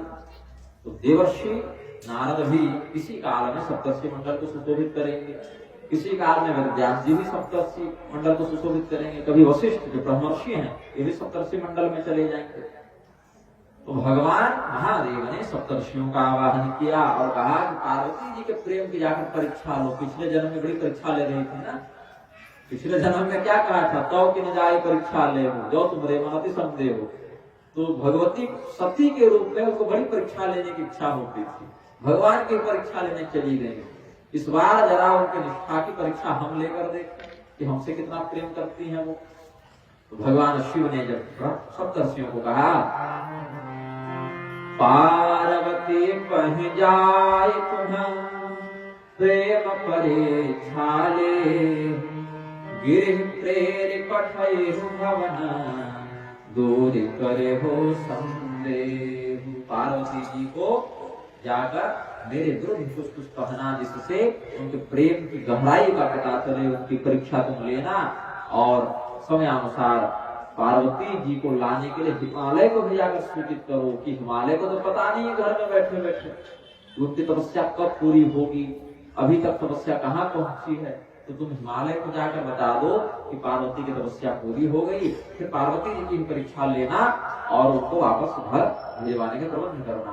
तो सप्तर्षियों ने जाकर सर्वप्रथम भगवती का दर्शन किया। ऐसा प्रतीत हुआ जैसे मूर्तिमंत तपस्या ही यहाँ, मूर्तिमती तपस्या ही यहाँ पर उपस्थित है। मूर्तिमंत तपस्या जैसी तपस्या के अधिष्ठात्री देवी भगवती पार्वती ही हैं। इस प्रकार से अपनी प्रभा से प्रदीप्त स्वरूप वाली पार्वती को उन्होंने देखा। तो ऋषि महर्षियों ने यद्यपि जानते थे कि परीक्षा लेना था, जाकर प्रश्न किया कि अवराध हो का तुम चहबो, केहि अवराध हो का तुम चहबो, हम सन सत्य मरण किन कहबो, हम सन सत्य मरम किन कहबो, कहत वचन मनु अति सकुचाई, कहत वचन मनु अति सकुचाई, हंसी हम सुने हमारी जड़ताई, हंसी हम सुने हमारी जड़ताई। ऋषि महर्षियों ने कहा कि आप किसकी तपस्या कर रही हैं, किसकी आराधना कर रही हैं, किस इच्छा से यह तपस्या कर रही हैं, आपकी क्या कामना है। यदि आपको हमें बताने की इच्छा हो, लगे कि बताना चाहिए, क्योंकि तपस्या साधना छिपा कर करने का विषय है, ये सब सर्वों के सामने प्रकाशित नहीं करते ऋषि महर्षि कि हम किस देवता की किस विधि से किस उद्देश्य से आराधना कर रहे हैं। तो ऋषि महर्षियों ने कहा यदि आपको उचित लगे तो बताएं कि किस देवता की आप आराधना कर रही हैं, किस उद्देश्य से आराधना कर रही हैं। तो भगवती पार्वती ने लज्जित होकर कहा, क्योंकि अब उनको बताना है पति की कामना से कर रही हूँ, तो स्त्रियों के लिए ऐसा विषय थोड़ा लज्जास्पद हो जाता है, शर्मा जाती है। तो संकोच का आनयन करते हुए संकोच पूर्ण वाणी में भगवती ने कहा कि देखिए ऋषियों, बताने में तो कोई दिक्कत नहीं है, कोई ऐसी बात नहीं कि आप नहीं जान सकते, आप तो हमारे लिए गुरु तुल्य ही हैं, लेकिन अगर मैं बताऊं तो बड़ी हंसी की बात तो बनूंगी, मेरी मूर्खता प्रदर्शित होगी, आप हंसेंगे। बोले नहीं नहीं, हंसेंगे क्यों, बताओ ऐसी कौन सी बात है कि हंसेंगे, बताओ हमें। कहे हम तो ऐसी कामना कर रहे हैं कि मानो हम आकाश में उड़ना चाहें और पंख का ठिकाना नहीं। वाह, आकाश में उड़ने की इच्छा है और पंख का ठिकाना नहीं है। बोले विमान इत्यादि से उड़ लो, उसमें पंख की क्या आवश्यकता है, विमान से भी तो उड़ा जा सकता है आकाश में। बोले अच्छा अच्छा, ऐसा मान लो कि हम जल में ही दीवार खड़ी करना चाहते हैं, बालू की भीत उठा दे दीवार पर, ऐसी ही हमारी बड़ी अगम कामना है, बड़ी दुर्गम कामना है जो पूर्ण नहीं हो सकती। क्या ऐसी कामना है? कहा देख रोनी अविवेकु हमारा, देख रोने अविवेकु हमारा, चाहिए सदा शिव ही भर तारा, चाहिए सदा शिव ही भर तारा। जब मेरा अविवेक तो देखिए कि हम भगवान शिव को अपना पति बनाना चाहते हैं। अब भगवान शिव ने सप्तर्षियों को परीक्षा लेने के लिए भेजा था, भगवती ने यही परीक्षा लेना इनकी भी शुरू कर दी कि हमारा अविवेक देखिए कि हम शिव जी को अपना पति बनाना चाहते हैं, जबकि यही तो परम विवेक का लक्षण था भगवती का कि भगवान शिव को पति बनाना चाहते हैं। ऋषि महर्षियों की माता पिता के सामने बच्चे कुछ नाटक करें तो माता पिता वहां पर सहयोग करने के लिए अभिनय करने लगते हैं। तो जगतः पितरो वंदे पार्वती परमेश्वर, भगवान शिव जगत के पिता हैं, भगवती पार्वती जगत की अंबिका हैं, जगदंबिका हैं, जगत की मां हैं। तो ये दोनों माता पिता जो आदि दंपति हैं, जो सदैव शाश्वत शिव और शक्ति हैं, एक ने कह दिया जाकर उनकी परीक्षा लो और दूसरी कह रही हम कितने बड़े मूर्ख हैं कि हम शिव जी को पति के रूप में प्राप्त करना चाहते। अंदर से इन दोनों की सारी बातें दोनों जान रहे हैं। भगवती और भगवान शिव और पार्वती एक दूसरे के सारी बातें को जान रहे हैं। बीच में सप्तर्षियों को कठपुतली बना रखा है। तो सप्तर्षि भी उस लीला में सहयोग करते हुए कहा, किसने कहा शिव जी से विवाह करने के लिए? दुनिया में कोई नहीं मिला।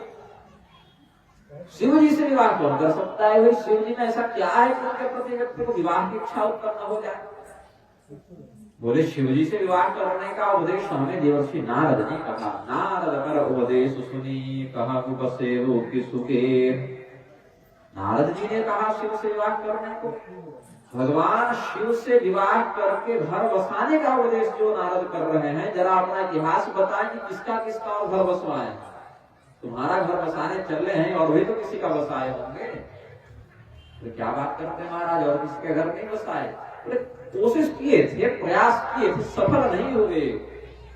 उनके हाथ में घर बसाने का यश नहीं, घर उजाड़ने का यश लगा हुआ है। किसका उजाड़ दिया? दक्ष प्रजापति का नाम सुने हो? हाँ सुने हैं, पिछले जन्म में तो नहीं पुत्री थे। हमारे भाइयों के साथ क्या हुआ था? सबलास और हरियस्व जो थे दोनों 11,000 पुत्र हुए। पहले 10,000 पुत्र, फिर 1,000 पुत्र दक्ष प्रजापति के। तो 10,000 पुत्रों को जब दक्ष प्रजापति ने उत्पन्न करके कहा कि सृष्टि का विस्तार करो, देवर्षि नारद ने कहा इस काम के बहुत लोग पड़े हुए हैं। तुम्हारा परम उद्देश्य है जंगल जाओ, तपस्या करो, भगवान की उपासना करो और मुक्त हो जाओ, मोक्ष मार्ग की ओर बढ़ो। उन्होंने कहा कि अगर हम ऐसा नहीं करेंगे तो कोई दिक्कत है। दिक्कत क्या है? यही भटके रहोगे जन्म मरण के चक्र में। हमारा तो कुछ बनना बिगड़ना है नहीं। हमने सोचा कि भतीजों को थोड़ा सा उपदेश दे दें, इनका भी उद्धार हो जाए। बोले और अगर संतान की उत्पत्ति नहीं करेंगे, प्रजा का विस्तार नहीं करेंगे, तो क्या इससे कोई दिक्कत नहीं होगी? क्या दिक्कत होगी? हमको देखो क्या दिक्कत है। हमने कौन सा विवाह किया, कौन सी संतान की उत्पत्ति की? शरद कुमार को देखो, ब्रह्मा जी के 10 पुत्र हैं तो एक पुत्र विवाहित भी है, उसमें क्या है? ब्रह्मा जी की सृष्टि रूप थोड़ी गई। दक्ष प्रजापति ने जो तुम्हें उत्पन्न किया, तुम लोग विवाह नहीं भी करोगे तो काम थोड़ी अटक जाएगा, दूसरे पुत्र आ जाएंगे, उसमें क्या है? बोले हाँ ठीक करते हैं। भगवान की प्राप्ति ही परम लक्ष्य होना चाहिए जीव का। इसीलिए अपने पिता की आज्ञा को न मानते हुए वे सभी जंगल में चले गए। दक्ष प्रजापति ने घर में देखा तो घर सुना। अब 10,000 बच्चे जिस घर में हो, अचानक से सब चले जाएं तो घर तो सुना लगेगा कि कोई है ही नहीं, डर लग रहा है घर आज। बोले कहाँ गए वो? तो ज्ञात हुआ कि तपस्या करने के लिए चले गए। बोले कौन भेजा? देवर्षि नारद भेजा। थोड़े खिन्न तो हो गए। बोले अच्छा कोई बात नहीं, तपस्या ही करने भेजा है, कोई गलत काम करने थोड़ी भेजा है, भगवान की भक्ति करने भेजा, चलो क्षमा किया। 1,000 पुत्र और उत्पन्न किया। वो जब संतान उत्पत्ति करने के लिए आगे बढ़े तो देवर्षि नारद ने कहा कि तुम्हारे बड़े वाले जो भाई थे वो मूर्ख थे क्या? 10,000 जो गए पहले से। अरे इसमें कुछ नहीं रखा, उनके पीछे जाओ भाई, तुम्हारे भाइयों के उत्तम मार्ग का अनुसरण करो। देवर्षि नारद के उपदेशों से वे भी तपस्या के लिए चले गए। दक्ष प्रजापति बोले हम यही करते रहे जीवन में, संतान उत्पन्न करते रहे और नारद मुनि उनको दीक्षा देते रहे। बोले ये नारद एक जगह टिकेंगे ही नहीं, एक जगह रहेंगे तब इतना प्रवचन करेंगे। इनको निरंतर भ्रमणशील बनाओ, 5 मिनट यहाँ, 10 मिनट वहां, 20 मिनट वहां, ऐसे ही रहेंगे तो संसार कुछ आगे बढ़ेगा। नहीं तो ना ये विवाह करेंगे ना किसी को करने देंगे, अपना हुआ नहीं तो किसी को होने भी नहीं देगा। ये प्रतिज्ञा करके बैठे हैं देवर्षि नारद। वहीं पर दक्ष प्रजापति का शाप देवर्षि नारद को व्याप्त हो गया। उसी कथा का स्मरण कराते हैं सप्तर्षिगण। फिर कहा एक और था, चित्रकेतु नाम था उसका। चित्रकेतु को कोई संतान नहीं थी। देवर्षि नारद ने वरदान देकर उसको संतान प्रदान भी किया, तो बाकी रानियों ने उसी संतान को जहर दे दिया। देवर्षि नारद यद्यपि उसको पुनर्जीवित कर सकते थे, जीवात्मा को बुलाया भी था, लेकिन ज्ञान बुद्धि का प्रयोग करवा के उस जीवात्मा से कहवा दिया कि कौन से जन्म वाले माँ बाप है, हमारे तो हजारों माँ बाप हुए और निकल गए। बाद में चित्रकेतु भी पूरा बरसा बसाया राज्य 1 करोड़ रानी सब छोड़ के जंगल चला गया, उसका भी घर उजड़ गया। प्रहलाद जी को देखो, हिरण्यकशिपु का कितना तगड़ा साम्राज्य था, बहुत बढ़िया उसका घर चल रहा था, पूरा राज्य चल रहा था, उसके यहाँ प्रहलाद जी उत्पन्न हो गए। प्रहलाद जी को उपदेश देने वाले को नारद, और हिरण्यकशिपु का घर भी चौपट हो गया। इसीलिए नारद मुनि के उपदेश पर जो चलेगा वो व्यक्ति तो अपना घर बार छोड़ के भिखारी ही हो जाएगा, जो स्वयं नारद है उसको बना देगा। तो नारद मुनि क्या निंदनीय है? ऐसा नहीं। यहाँ भी परीक्षा लेने के लिए जानबूझकर ऐसे गुरु में कितनी निष्ठा है, इष्ट में कितनी निष्ठा है, इसको परखने के लिए सप्तर्षियों ने ऐसा व्यवहार किया। दक्ष प्रजापति के पुत्रों का भी परम कल्याण हुआ। वही दक्ष प्रजापति जो धर्म का मार्ग छोड़ दिए तो शिव जी के द्वारा दंडित हो गए। चित्रकेतु को देवर्षि नारद ने जो उपदेश दिया उससे उसने घर छोड़ा, लेकिन बाद में क्या हुआ? संकर्षण भगवान के उपदेश से, कृपा से, अनुग्रह से, वरदान से फिर अगले जन्म में भले वृत्रासुर बन गया था, लेकिन वहीं से उसने भगवान को प्राप्त कर लिया। हिरण्यकशिपु के अत्याचार से संसार को बचाने के लिए उन्हीं के घर में प्रहलाद के रूप में एक भक्त को तैयार कर दिया देवर्षि नारद ने। 5 वर्ष के बच्चे के लिए भगवान आ गए। ध्रुव जी को 5 वर्ष के अवस्था में भगवान से मिला दिए देवर्षि नारद। तो वास्तव में देवर्षि नारद बहुत श्रेष्ठतम गुरुओं में गिने जाते हैं। यहाँ पर भगवती पार्वती के मन में अपने गुरु के प्रति क्या निष्ठा है, इसको जानने के लिए सप्तर्षियों ने ऐसे कुछ निंदा परक वचन का प्रयोग किया है। फिर भगवान शिव की निंदा भी करना प्रारंभ कर दी। उस देवर्षि के कहने पर, जिसने आज तक केवल लोगों का घर उजाड़ा है, देखो तुम्हें भी भिखारी बना दिया। तुम राजा की पुत्री थी, अपने घर में महल में सुखपूर्वक रहती, उसके उपदेश के चक्कर में हम पत्ता तक खाना छोड़कर बैठी। तुम अपने जीवन में देखो, जो राजकुमारी सुखोपभोग करती अपने राजमहल में, नारद का उपदेश मिलते भिक्षुक के समान जंगल में आ गई। ये तुम अपने जीवन में देखो। और किसे प्राप्त करने के लिए आई हो उसका भी हाल सुन लो। निर्गुण नीलज कुबेश कपाली, निर्गुण नीलज कुबेश कपाली, अकुल अगे हदिगंबर ब्याली, अकुल अगे हदिगंबर। कहु कवन सुख असबर पाए, कहु कवन सुख असबर पाए, भल भोले ठग के गौराए, भल भोले भगवती को और भड़काने लगे सप्तर्षि कि देखो, तुम्हें जिस पति को प्राप्त करने के लिए नारद प्रेरित कर रहे हैं, उसको भी कोई बहुत बढ़िया पति मत समझना। निर्गुण, उसमें कोई गुण नहीं, निर्लज्ज, उसमें कोई लाज शर्म नहीं, उबेश, उसका स्वरूप बड़ा अमंगलकारी है, कपाली, खोपड़ी की माला पहनता है, लोग फूल की माला पहनते हैं, ये खोपड़ी की पहनते हैं। अकुल, उसका कोई कुल खानदान नहीं, अगेह, उसका कोई घर नहीं, दिगंबर, वह निर्वस्त्र रहता है, ज्ञाली, वह सर्प की माला पहनता है। ऐसे पति को प्राप्त करके तुम्हें कौन सा सुख मिल जाएगा, यह बताओ हमें। हमें तो प्रतीत होता है कि नारद ने तुम्हें ठग लिया और तुम अपने भोलेपन में ठगा गई। इतनी मेहनत किसी और देवता के लिए कर दी रहती तो अभी तक तुम सुखपूर्वक अपना घर बसा चुकी होती। अब यहाँ पर भी नहीं निंदा निंदितुम प्रवर्तते इत्यादि के आधार पर जो विशेषण भगवान शिव के लिए प्रयुक्त हुए, उनमें भी बाहर से तो निंदा लगती है, लेकिन तत्व की दृष्टि से प्रशंसा है। निर्गुण, हमने अभी अगुण शब्द या निर्गुण शब्द की व्याख्या में कह ही दिया। तीनों गुणों का प्रभाव जिस पर न पड़े, तीनों गुणों का जो स्वयं अधिष्ठाता हो, तीनों गुणों पर जिसका नियंत्रण हो, गुणों का जो शासक हो, गुण जिसके द्वारा शासित हो, गुण जिस पर शासन न कर सके, वह निर्गुण पर ब्रह्म है शिव जी, यह भाव बनता है। नीलज, निर्लज्ज, ये तो बाहर से देखने से गाली लगती है, निंदाजनक वाक्य लगता है, लेकिन जो शास्त्रीय रहस्य को जानते हैं उसमें 8 पाश की बात है, जो जीवात्मा को बांधते हैं। शैव संप्रदाय में, शाक्त संप्रदाय में भी अष्टपाश की बात है। इस जीवात्मा को बांधने वाले 8 पाश हैं, उसमें एक पाश लज्जा भी है। तो लज्जा जीवात्मा को बांधती है, उस लज्जा से मुक्त है, मतलब पाश से मुक्त हैं। और जो पाश से मुक्त है वह कौन है? तो वेदों ने कहा पाशबद्ध सदा जीव पाश मुक्त सदा शिव। जो चेतन पाश से बंधा हुआ है वह जीव है, जो पाश से मुक्त है वह शिव है। तो निर्लज्ज नीलज जो कहा तो स्वामी जी ने लिखा नीलज, सब तो निर्लज्ज है वो तो नीलज, उसको प्रभव में ग्रामीण भाषा में लिख दिए। भाव क्या है कि शिव जी लज्जा इत्यादि पाशों से मुक्त हैं, इसलिए जीव नहीं वो शिव हैं, सदा शिव हैं, पाश मुक्त सदा शिव। फिर कहा कुबेश,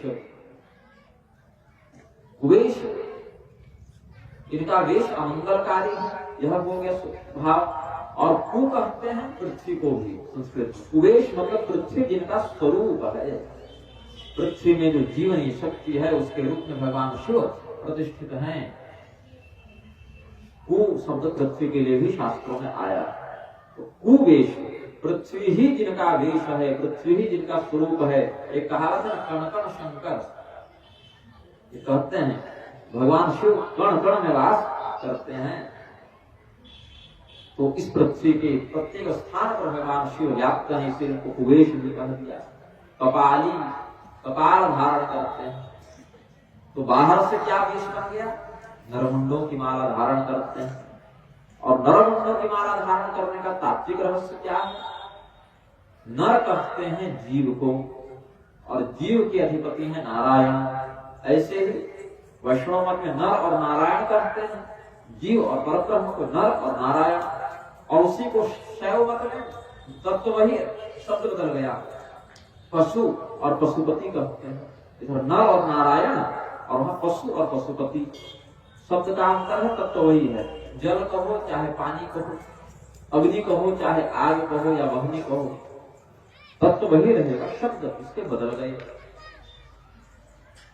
तो जो नर है वही इधर शिव पशुपति के द्वारा शासित होने वाला पशु है। नर मुंडों की माला धारण करते हैं, कपाली हैं, मतलब संपूर्ण जीव जगत को अपने अंदर समाहित करके प्रतिष्ठित करके भगवान शिव रखते हैं। फिर कहा अकुल, इनका कोई कुल खानदान नहीं, किस कुल के हैं पता ही नहीं। अकुल किसको कहते हैं? कुलार्णव तंत्र का वचन है, कुलम कुंडलिनी शक्ति अकुलम तो महेश्वर, कुलाकुलस्य तत्सज्ञः कौल इत्य विधीयते। कुंडलिनी शक्ति को कुल कहते हैं और महादेव को अकुल कहते हैं, क्योंकि वे किसी कुल में जन्म लेकर उसमें बनते नहीं। इस शिव शक्ति के रहस्य को जो जानता है उसको कौल कहते हैं। ये रहस्य तंत्र का है। तो स्वामी जी ने अकुल जो लिखा, अकुल कहते हैं अकुलम तो महेश्वर, पाठ वेद से महेश्वरम भी वर्णन करते हैं कुलार्णव तंत्र के आधार पर।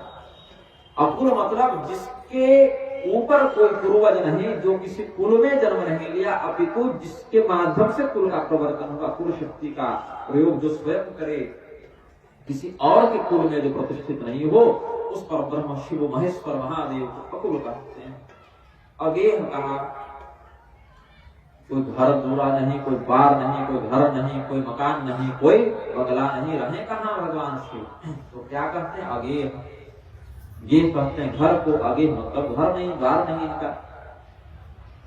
और अगर तत्व दृष्टि से विचार करें, इदं शरीरं कौन्तेय क्षेत्रमित्य विधीयते, यह शरीर ही क्षेत्र कहलाता है। इस क्षेत्र के अंदर रखने वाला आत्मा क्षेत्रज्ञ है।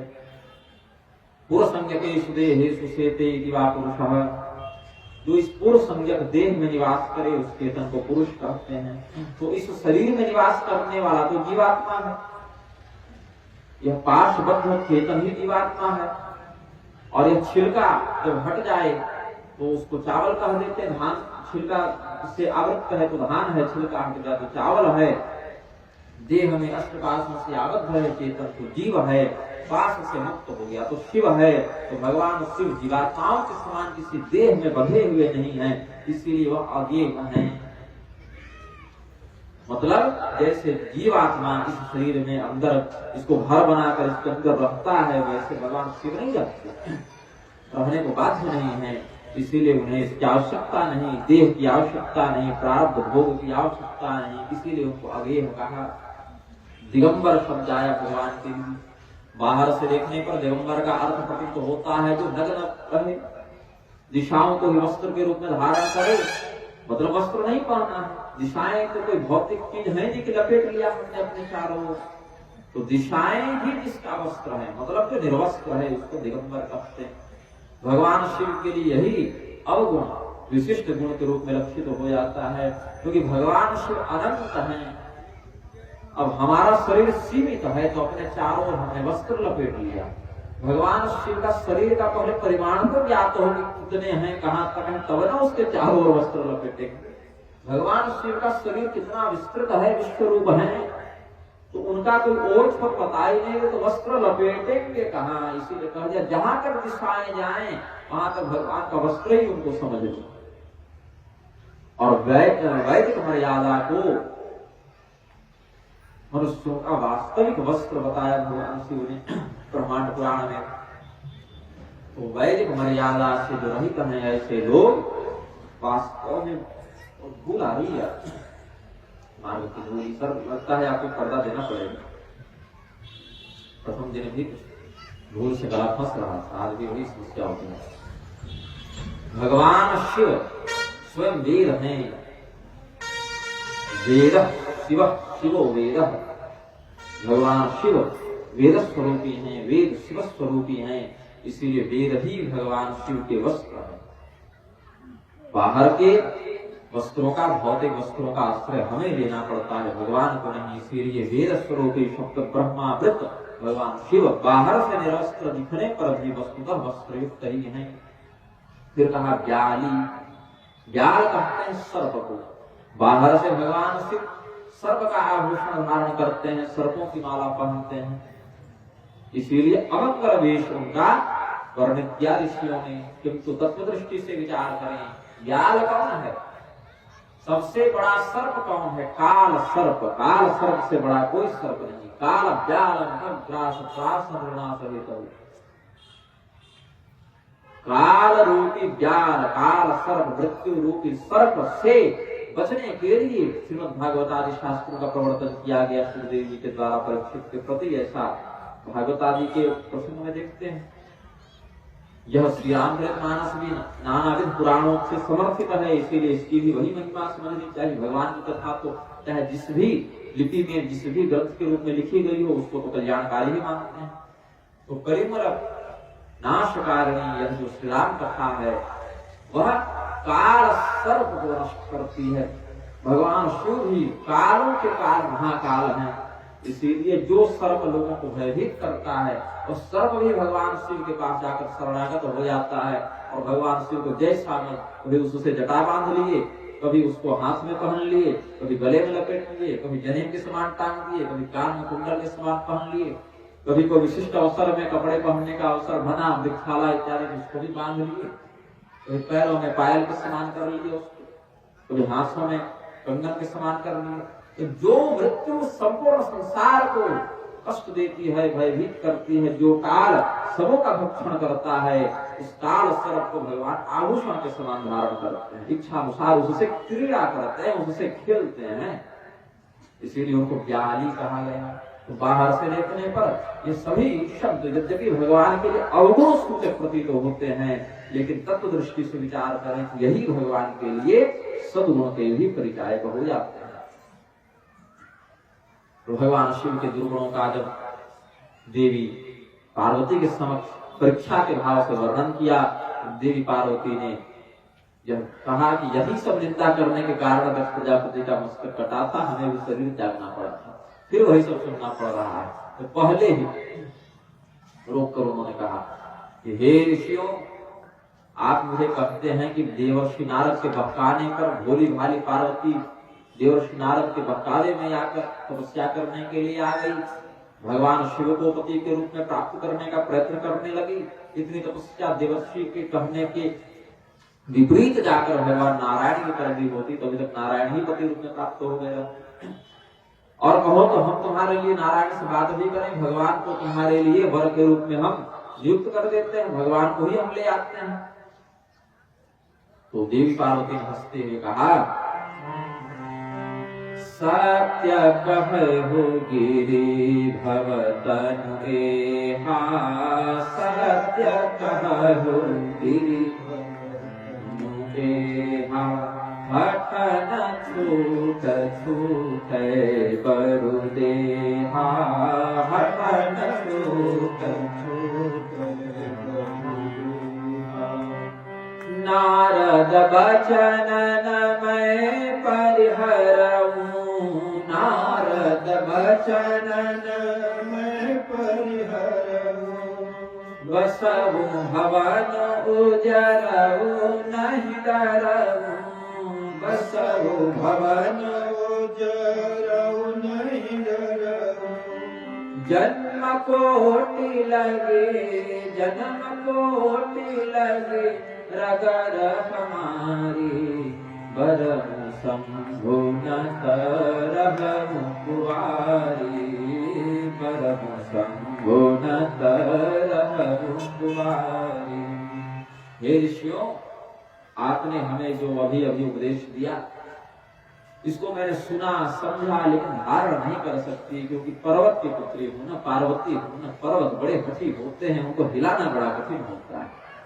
तो सामान्य की पुत्री होती तो आपके कहने से मेरा विश्वास टिक जाता, हिल जाता, लेकिन पहाड़ को कौन हिलाए, उसको हिलाना तो बड़ा कठिन है। देवर्षि नारद से पहले यदि आप मिले होते, ये सब उपदेश दिए होते तो कोई बात बनती।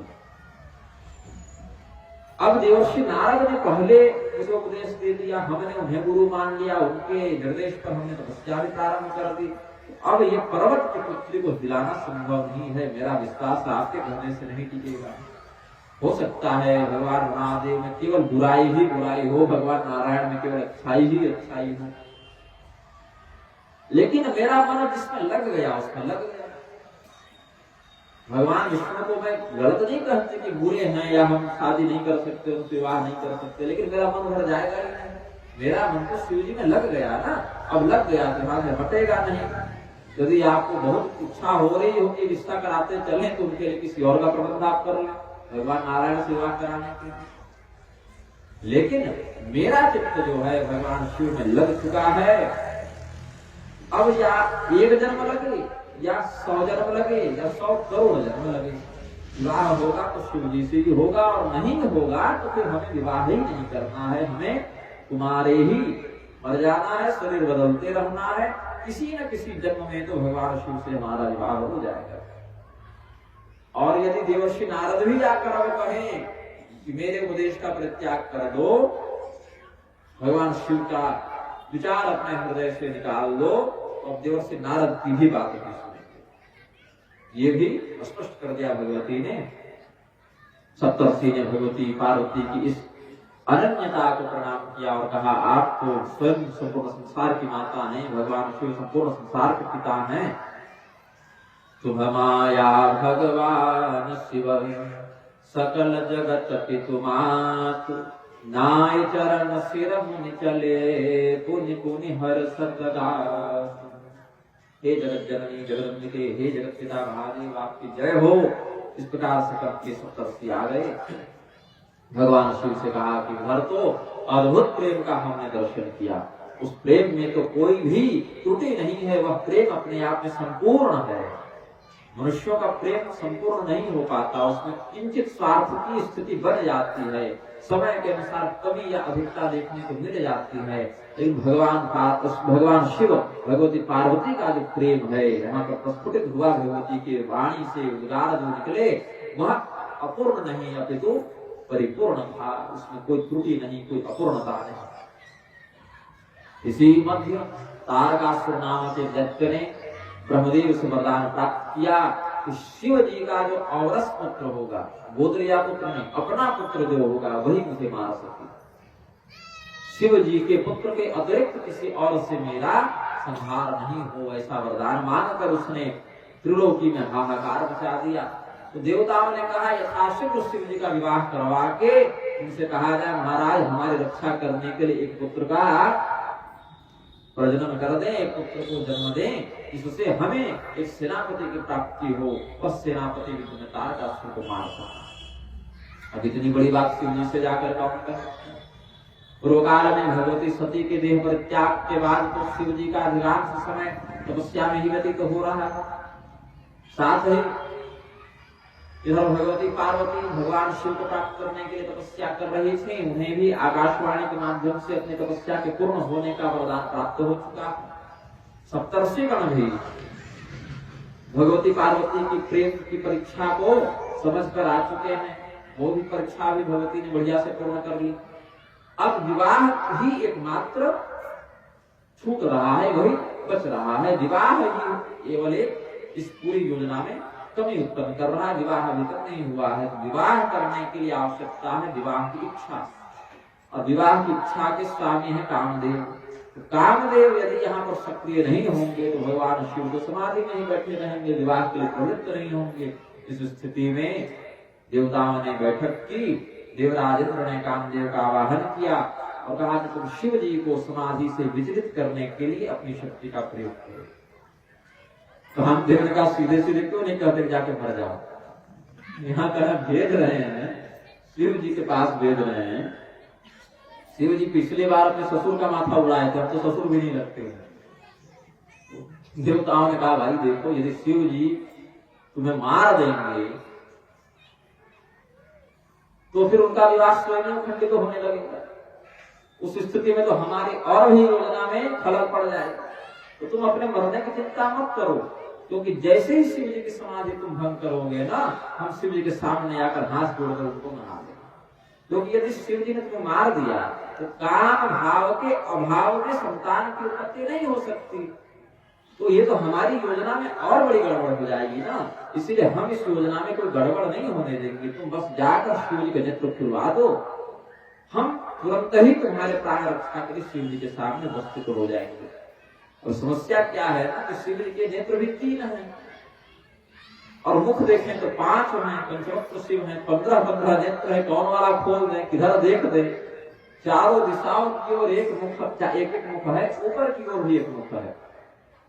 तत्वतः शिव जी का जो पंचवक्त्रात्मक स्वरूप वेदों ने वर्णन किया, सद्योजात, तत्पुरुष, वामदेव, ईशान और अघोर, इन 5 मुखों को भगवान शिव धारण करते हैं और हर एक मुख में 3 नेत्र हैं। तो कौन से मुख से कौन सा नेत्र खोल दें और कौन शिव जी के रडार पर आ जाए, भस्म हो जाए, ये तो नहीं जानते। लेकिन उस समय देवताओं ने कहा तब की तब देखेंगे, मर भी जाएगा तो थोड़ी पलट के गाली देने आ रहा है, अपना काम तो बन गया, इसको पहले भेजो। कामदेव ने देवताओं के कार्य की प्रधानता को समझते हुए, उस कार्य के गौरव को समझते हुए जान लिया कि हम तो मर ही गए हैं, देवता आने वाले हैं नहीं। लेकिन यदि नहीं जाते हैं तो सभी देवता तारकासुर के आतंक से ऐसे ही भयभीत हैं, तो हम बलिदान ही देने जा रहे हैं, युद्ध में जा रहे हैं, तो या तो विजय या तो वीर गति, तो दोनों में से कुछ भी मिल जाए। भगवान शिव के हाथों हमारा उद्धार निश्चित हो गया है। शिव जी से विरोध करके हम कुशल को बचेंगे नहीं, ऐसा विश्वास कामदेव के मन में हो गया था। फिर भी देवताओं के कार्य को सिद्ध करने की इच्छा से वह प्रस्थान किया। अपने संपूर्ण सैन्य बल के साथ भगवान शिव के पास जब बढ़ गया तो सबसे पहले तो भगवान शिव के स्वरूप को देखकर ही भाग गया, भयभीत होकर डर गया। भगवान शिव की तपस्या, समाधि का तेज इतना प्रदीप्त था, जैसे हम सूर्य के पास नहीं जा सकते वैसे कामदेव भी शिव जी के पास नहीं जा पा रहा था। सूर्य के ताप को हम सहन नहीं कर सकते, सूर्य देव को ऐसे रंगी आंखों से लगातार नहीं देख सकते, तो क्या करते हैं, काला चश्मा इत्यादि लगा लेते हैं या कुछ आवरण लगा लेते हैं, तो सूर्य की ओर विभिन्न साधनों के माध्यम से कुछ देख पाते हैं। भगवान महादेव के तेज से कामदेव इतना प्रतिहत हो गया, भयभीत हो गया कि पहले तो भाग गया, फिर देवताओं ने भेजा, रे भाई जाओ। सामने गया और एक वृक्ष की पत्तों में छिप गया जाता है, मतलब सीधे सीधे सामना नहीं कर रहा है कामदेव। पहले तो उसने पत्तों में अपना निवास बनाया, वहां से छिपकर उसने अपनी माया का विस्तार किया। माया का विस्तार जब उसने किया, फलस्वरूप शिव जी के ऊपर उसने अपनी माया का प्रयोग किया। शिव जी के मन में काम का उदय हो, शिव जी जग जाए, समाधि से मुक्त हो जाए। प्रभाव क्या होगा, शिव जी को कुछ नहीं हुआ, पूरा संसार ही कामदेव की माया से व्याप्त हो गया। शिव जी के ऊपर प्रयोग कर रहा है ना कामदेव अपनी माया का, बाकी पर तो नहीं। लक्ष्य उसके कौन है, शिव जी। लेकिन समस्या क्या होगी, शिव जी पर ही प्रभाव नहीं पड़ा, बाकी सब पर प्रभाव पड़ गया। मतलब जो हमारा शत्रु है उस पर कुछ नहीं असर हुआ, बाकी सबों पर कामदेव व्याप्त होने लगा।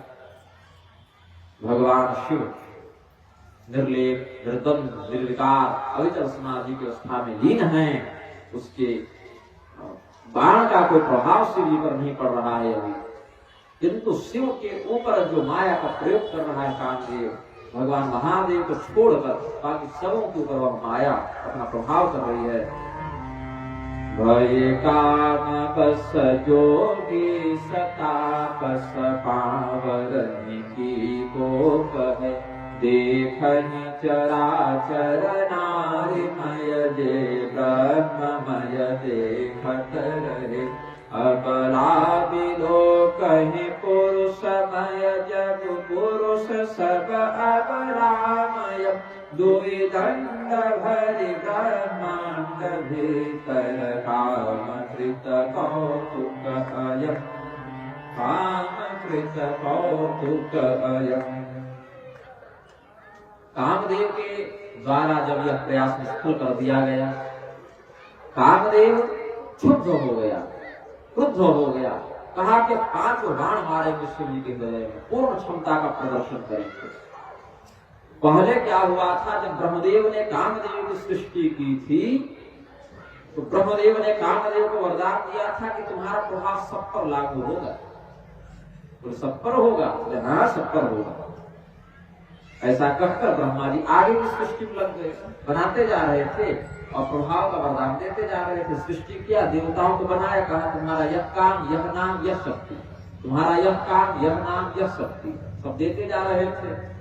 कामदेव को बनाया, कहा कि प्रजनन संबंधी विभाग तुम्हारा है और तुम सबों पर व्याप्त हो जाओगे, मेरा वरदान है। फिर आगे सृष्टि में लग गए। उसके बाद सरस्वती की रचना कर रहे थे, तो कामदेव ने सोचा कि इनका वरदान इन पर काम करता है कि नहीं, थोड़ा जांच कर देखते हैं। तो शिव जी का ब्रह्मदेव के ऊपर कामदेव ने उनके वरदान का दुरुपयोग करते हुए अपने बाण का प्रहार कर दिया। ब्रह्मदेव सरस्वती की रचना कर ही रहे थे उस समय, कामदेव ने जो बाण मारा तो कुछ क्षण के लिए अपने पुत्री के ही प्रति उनके मन में काम का उदय हो गया। बाद में उन्हें यह बोध हुआ कि ये तो कामदेव का कुचक्र है, तो उन्होंने जिस शरीर से वे सरस्वती पर मोहित हुए थे उस शरीर का परित्याग कर दिया प्रायश्चित के स्वरूप, और कामदेव को श्राप दिया कि मेरे ही दिए गए वरदान से तुमने दुरुपयोग करते हुए मुझे ही कलंकित किया है, तो हम श्राप देते हैं कि शिव जी के द्वारा तुम्हें भस्म कर दिया जाएगा। वो श्राप यहाँ फलित होता है। कालिका पुराण के अनुसार कामदेव के प्रहार से, कामदेव ने जो वरदान की जांच करने के लिए, जैसे भस्मासुर शिव जी के पीछे पड़ गया था ना, ये कामदेव ब्रह्मदेव के पीछे पड़ गया था। ब्रह्मदेव के वरदान का परीक्षण करने के लिए कामदेव ने जो बाण ब्रह्मदेव पर चलाया, उस बाण के प्रभाव से कुछ क्षण के लिए जो ब्रह्मदेव का मन भटका सरस्वती को देखकर, बाद में उन्होंने अपने उस आंशिक दोष के प्रायश्चित के लिए उस शरीर का भी परित्याग कर दिया, दूसरा शरीर धारण किया। ये सब रहस्य अंदर से विद्वान जानते हैं, बाहर के समाज वाले नहीं जान पाते। सभी ग्रंथों को अगर पढ़ेंगे परंपरा से, आचार्यों की संगति में, तो सारे रहस्य खुलेंगे। और वह सरस्वती भी अभी जो हम श्री पंचमी में जो सरस्वती की पूजा करते हैं ब्रह्म पत्नी के रूप में, वो सरस्वती नहीं, वो सरस्वती बाद में संध्या सरस्वती के नाम से हुई। उन्होंने भी अपना शरीर परित्याग कर दिया और अगले जन्म में वशिष्ठ जी की पत्नी अरुंधति बनी है। वो ब्रह्मा जी की पत्नी फिर बनी भी नहीं। ब्रह्मा जी की पत्नी का नाम भी सरस्वती है, लेकिन वे दूसरी सरस्वती है। ऐसे ही भगवान नारायण की एक पत्नी का नाम भी सरस्वती है, लेकिन वो दूसरी सरस्वती है। ब्रह्मदेव की पत्नी सरस्वती भी एक है, एक ब्रह्मदेव की पुत्री का भी नाम सरस्वती है, एक भगवान विष्णु की पत्नी का नाम भी सरस्वती है, जिनकी कथा देवी भागवत में है, और एक महासरस्वती अलग है जो शुंभ और निशुंभ का वध करने के लिए आई थी। जो 3 चरित्र है ना देवी के, तो तीसरे चरित्र की स्वामिनी है वो। ऐसे एक ही नाम की 3-4 देवियां हैं, इसलिए भ्रम हो जाता है कि ब्रह्मा की पुत्री सरस्वती है कि पत्नी सरस्वती है। तो पत्नी वाली सरस्वती अलग है, उनको महामाया ने प्रदान किया था। ब्रह्मणे प्रबलो पत्नियों, जो रहस्य पढ़े हैं, प्रतीक रहस्य, प्राधानिक रहस्य, मूर्ति रहस्य, 3 ग्रंथों में वर्णन है। और जो पुत्री हैं उनका नाम संध्या सरस्वती है। अहो देवी महादेवी समझे विद्ये सरस्वती, अदरे अमरे चैव ब्रह्म योनि नमोस्तुते। ये उनका संस्तवन हम प्रातः संध्या में, सायं संध्या में करते हैं। ये अगले जन्म में वशिष्ठ जी की पत्नी बनी। तो केवल नाम समान हो जाने से देवताओं पर आरोप नहीं लगाना चाहिए, नास्तिकों के कहने पर भड़काने पर अपने धर्म ग्रंथों पर अश्रद्धा नहीं करनी चाहिए, पूरी बात जाननी चाहिए, क्यों, कैसे, कब, किस कारण से। ब्रह्मदेव के उस शाप को फलित होने का समय आ गया था। कामदेव के बाण प्रहार से भगवान शिव ने जो नेत्र खोले क्रुद्ध होकर कि किसने ऐसा दुस्साहस किया है, इधर उधर कोई नहीं दिखा भगवान शिव को, तो बड़ी तीव्र दृष्टि उन्होंने, जो पत्ता हिला आम्र के वृक्ष में जो कामदेव छिपा हुआ था, उसके पत्तों में जब कंपन हुआ, शिव जी हमें देख न लें, इस आशंका से कामदेव थोड़ा सा हिला छिपने के लिए, और वह जो हिला उसी से पत्ते थोड़े ज्यादा ही हिल गए। भगवान शिव ने उधर गौर किया, दृष्टिपात किया और समझ गए कि कामदेव इसी वृक्ष पत्र की आड़ में छिपा हुआ है। उस समय भगवान ने सौरभ पल्लव मदनु बिलोका, सौरभ पल्लव मदनु बिलोका, भयउ कोपु कंपेउ त्रैलोका, भयउ कोपु कंपेउ त्रैलोका, तब शिवती सर नयन उभारा, तब शिवती सर नयन उभारा, चितवत काम भयउ जरि छारा, चितवत काम भयउ जरि छारा। भगवान शिव के दृष्टिपात करने मात्र से उनकी क्रोधाग्नि से कामदेव तत्काल भस्मीभूत हो गया। भगवान शिव पिता भस्म का लेप करते हैं ना, सोचे होंगे अब इतने समय से समाधि में कौन पिता भस्म लाने जाए, इधर ही क्रोध कर लेते हैं, ये आया है ना इसी को भस्म बना लेते हैं। और कामदेव भस्मीभूत हो गया, त्रिलोकी में हाहाकार मच गया, व्याप्त हो गए, आक्रांत हो गए सभी लोग। कामदेव के प्रभाव से संसार जैसे ही मुक्त हुआ, जितने प्राणी काम के वशीभूत होकर काम क्रिया में लिप्त हो गए थे, वे स्वस्थ चित्त हो गए। संपूर्ण संसार में एक साथ प्रसन्नता और अप्रसन्नता दोनों व्याप्त होने लगे। प्रसन्नता इस बात कि भगवान समाधि से उठ गए हैं, अब विवाह में प्रवृत्त होंगे तो कुमार कार्तिकेय का जन्म होगा, तारकासुर का वध होगा, तो हम सुखी होंगे, ये प्रसन्नता है। और कामदेव का निधन हो गया, कामदेव के अभाव में भगवान शिव संतान की उत्पत्ति कैसे करेंगे, बाकी संसार का विस्तार कैसे होगा, इसकी अप्रसन्नता भी है। कामदेव की पत्नी देवी रति और भी अधिक कष्ट में पड़ गई। एक विवाह को कराने के लिए, शिव और पार्वती का विवाह कराने के लिए हमारा जो वैधव्य है वह कितना दुष्कर हो जाएगा, ये देवताओं को समझ में नहीं आया। कामदेव ने यद्यपि कहा था कि भगवान शिव से मेरा विरोध उचित नहीं, हित में नहीं, भगवान शिव को जब हम उठाएंगे, जगाएंगे तो अपनी क्रोध पूर्ण दृष्टि से हमें भस्म कर देंगे, मैं विधवा हो जाऊंगी, कामदेव का निधन हो जाएगा, मैं सौभाग्यहीन हो जाऊंगी, ये देवताओं ने विचार नहीं किया। केवल अपने स्वार्थ को सिद्ध करने के लिए इन्होंने हमारे पति को जानबूझकर आग में झोंक दिया। तो उधर भगवान शिव और पार्वती का विवाह हो भी जाए तो हमारे शरीर से तो श्रृंगार और सौभाग्य उतर गया। ये देवी रति को बड़ा कष्ट था। बोले कि ये देवता तो कुछ करेंगे नहीं, ये तो स्वार्थ के वशीभूत हो गए हैं, अगर कोई कुछ करेंगे तो भगवान महादेव, क्योंकि वे आशुतोष हैं, जितनी जल्दी क्रुद्ध होते हैं ना उतने ही शीघ्रता से प्रसन्न भी हो जाते हैं। तो देवी रति सीधे सीधे भगवान महादेव की शरण में ही गई।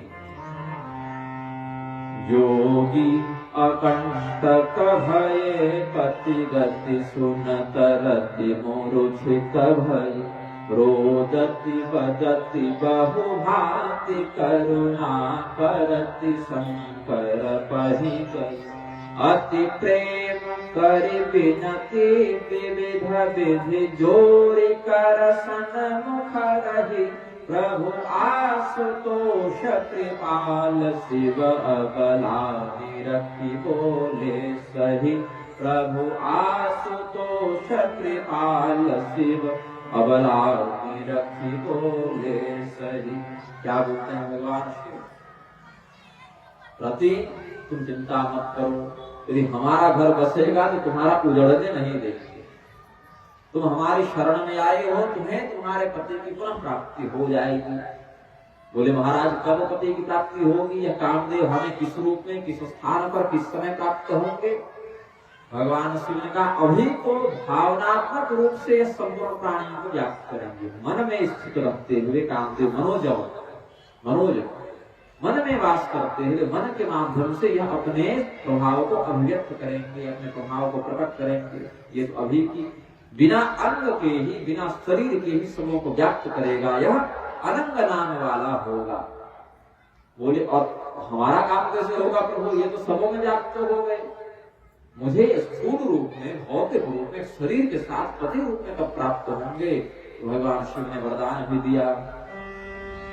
जब जदुवंश कृष्ण अवतारा, जब जदुवंश कृष्ण अवतारा, होई हरण महामहि भारा, होय हरण महामहि भारा, कृष्ण तनय होई पति तोरा, कृष्ण तनय होय पति तोरा, वचन अन्यथा होई न मोरा, वचन अन्यथा होय न मोरा।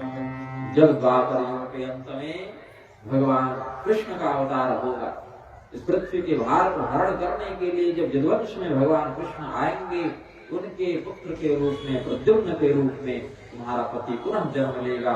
उस स्थिति में तुम पुनः अपने पति का सानिध्य प्राप्त कर लोगी। मेरा यह वचन असत्य नहीं होगा, तुम मेरे वचनों पर निष्ठा रखो। भगवान के इस आश्वासन को सुनकर, इस वरदान को सुनकर देवी रति के चित्त में जो पति वियोग व्याप्त हो गया था, पति वियोग का कष्ट था, वो दूर हो गया। उसने भगवान शिव को प्रणाम किया, अपने धाम को चली गई, अपने लोक को चली गई। फिर जितने देवता थे अब आए, बीच में कोई नहीं आया। कहे थे करे हम बचा लेंगे, तुम चिंता मत करो। लेकिन भगवान जब क्रोध पूर्ण मुद्रा को धारण किए तो किसी की हिम्मत नहीं हुई कामदेव को बचाने की। तो दूसरे के कहने पर नहीं चलना चाहिए। यही अक्रूर और कृतवर्मा के बहकाने पर शत्रुघ्नवा सत्राजित को जाकर मार देता है, बाद में भगवान उसका वध कर दिया शिवंकर मणि वाले प्रसंग में। यही अकंपर और सूर्यप्रभा के बहकाने पर रावण ने सीता जी का हरण कर लिया और उसकी दुर्गति तो प्रत्यक्ष है। शकुनी दुशासन के बहकाने पर दुर्योधन ने कहा कि हम चीर हरण करेंगे, उसका दुष्परिणाम देख लीजिए। और देवताओं के बहकाने पर कामदेव ने भगवान शिव से ही विरोध कर लिया, वह भी भस्मीभूत हो गया। अपना विवेक लगाकर ही किसी कार्य में व्यक्ति की प्रवृत्ति होनी चाहिए। दूसरे के भरोसे पर कोई काम उठाइएगा तो आवश्यक नहीं कि सामने वाला समय पर आपका सहयोग करने आएगा।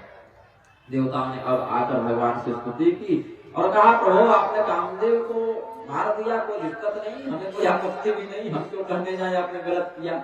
अब आपने किया तो सही किया होगा।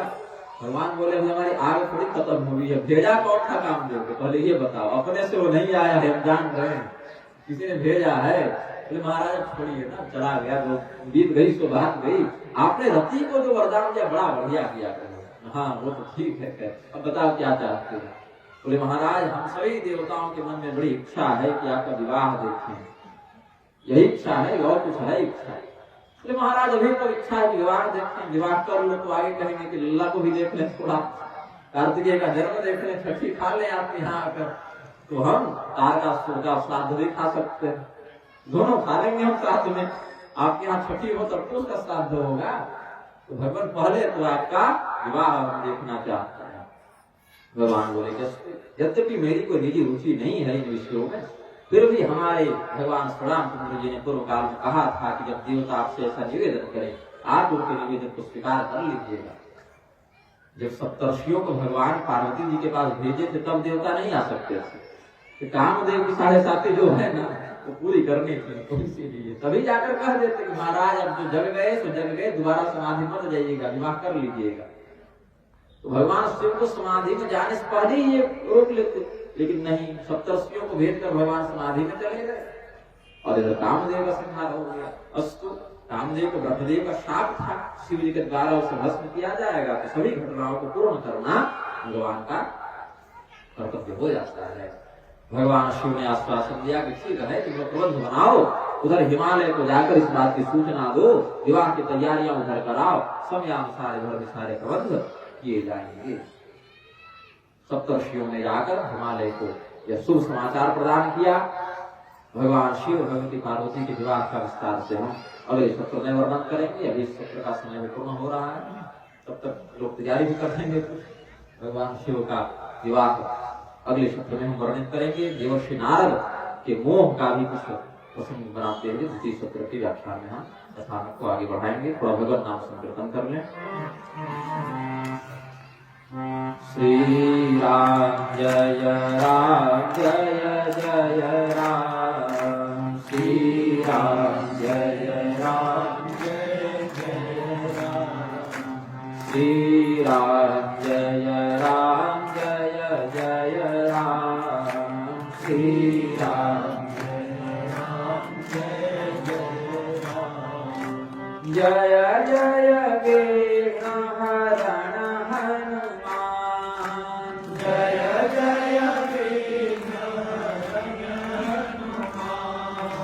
श्री राम जय राम जय जय राम, श्री राम जय राम जय जय राम, श्री राम जय राम जय जय राम, श्री राम जय राम जय जय राम।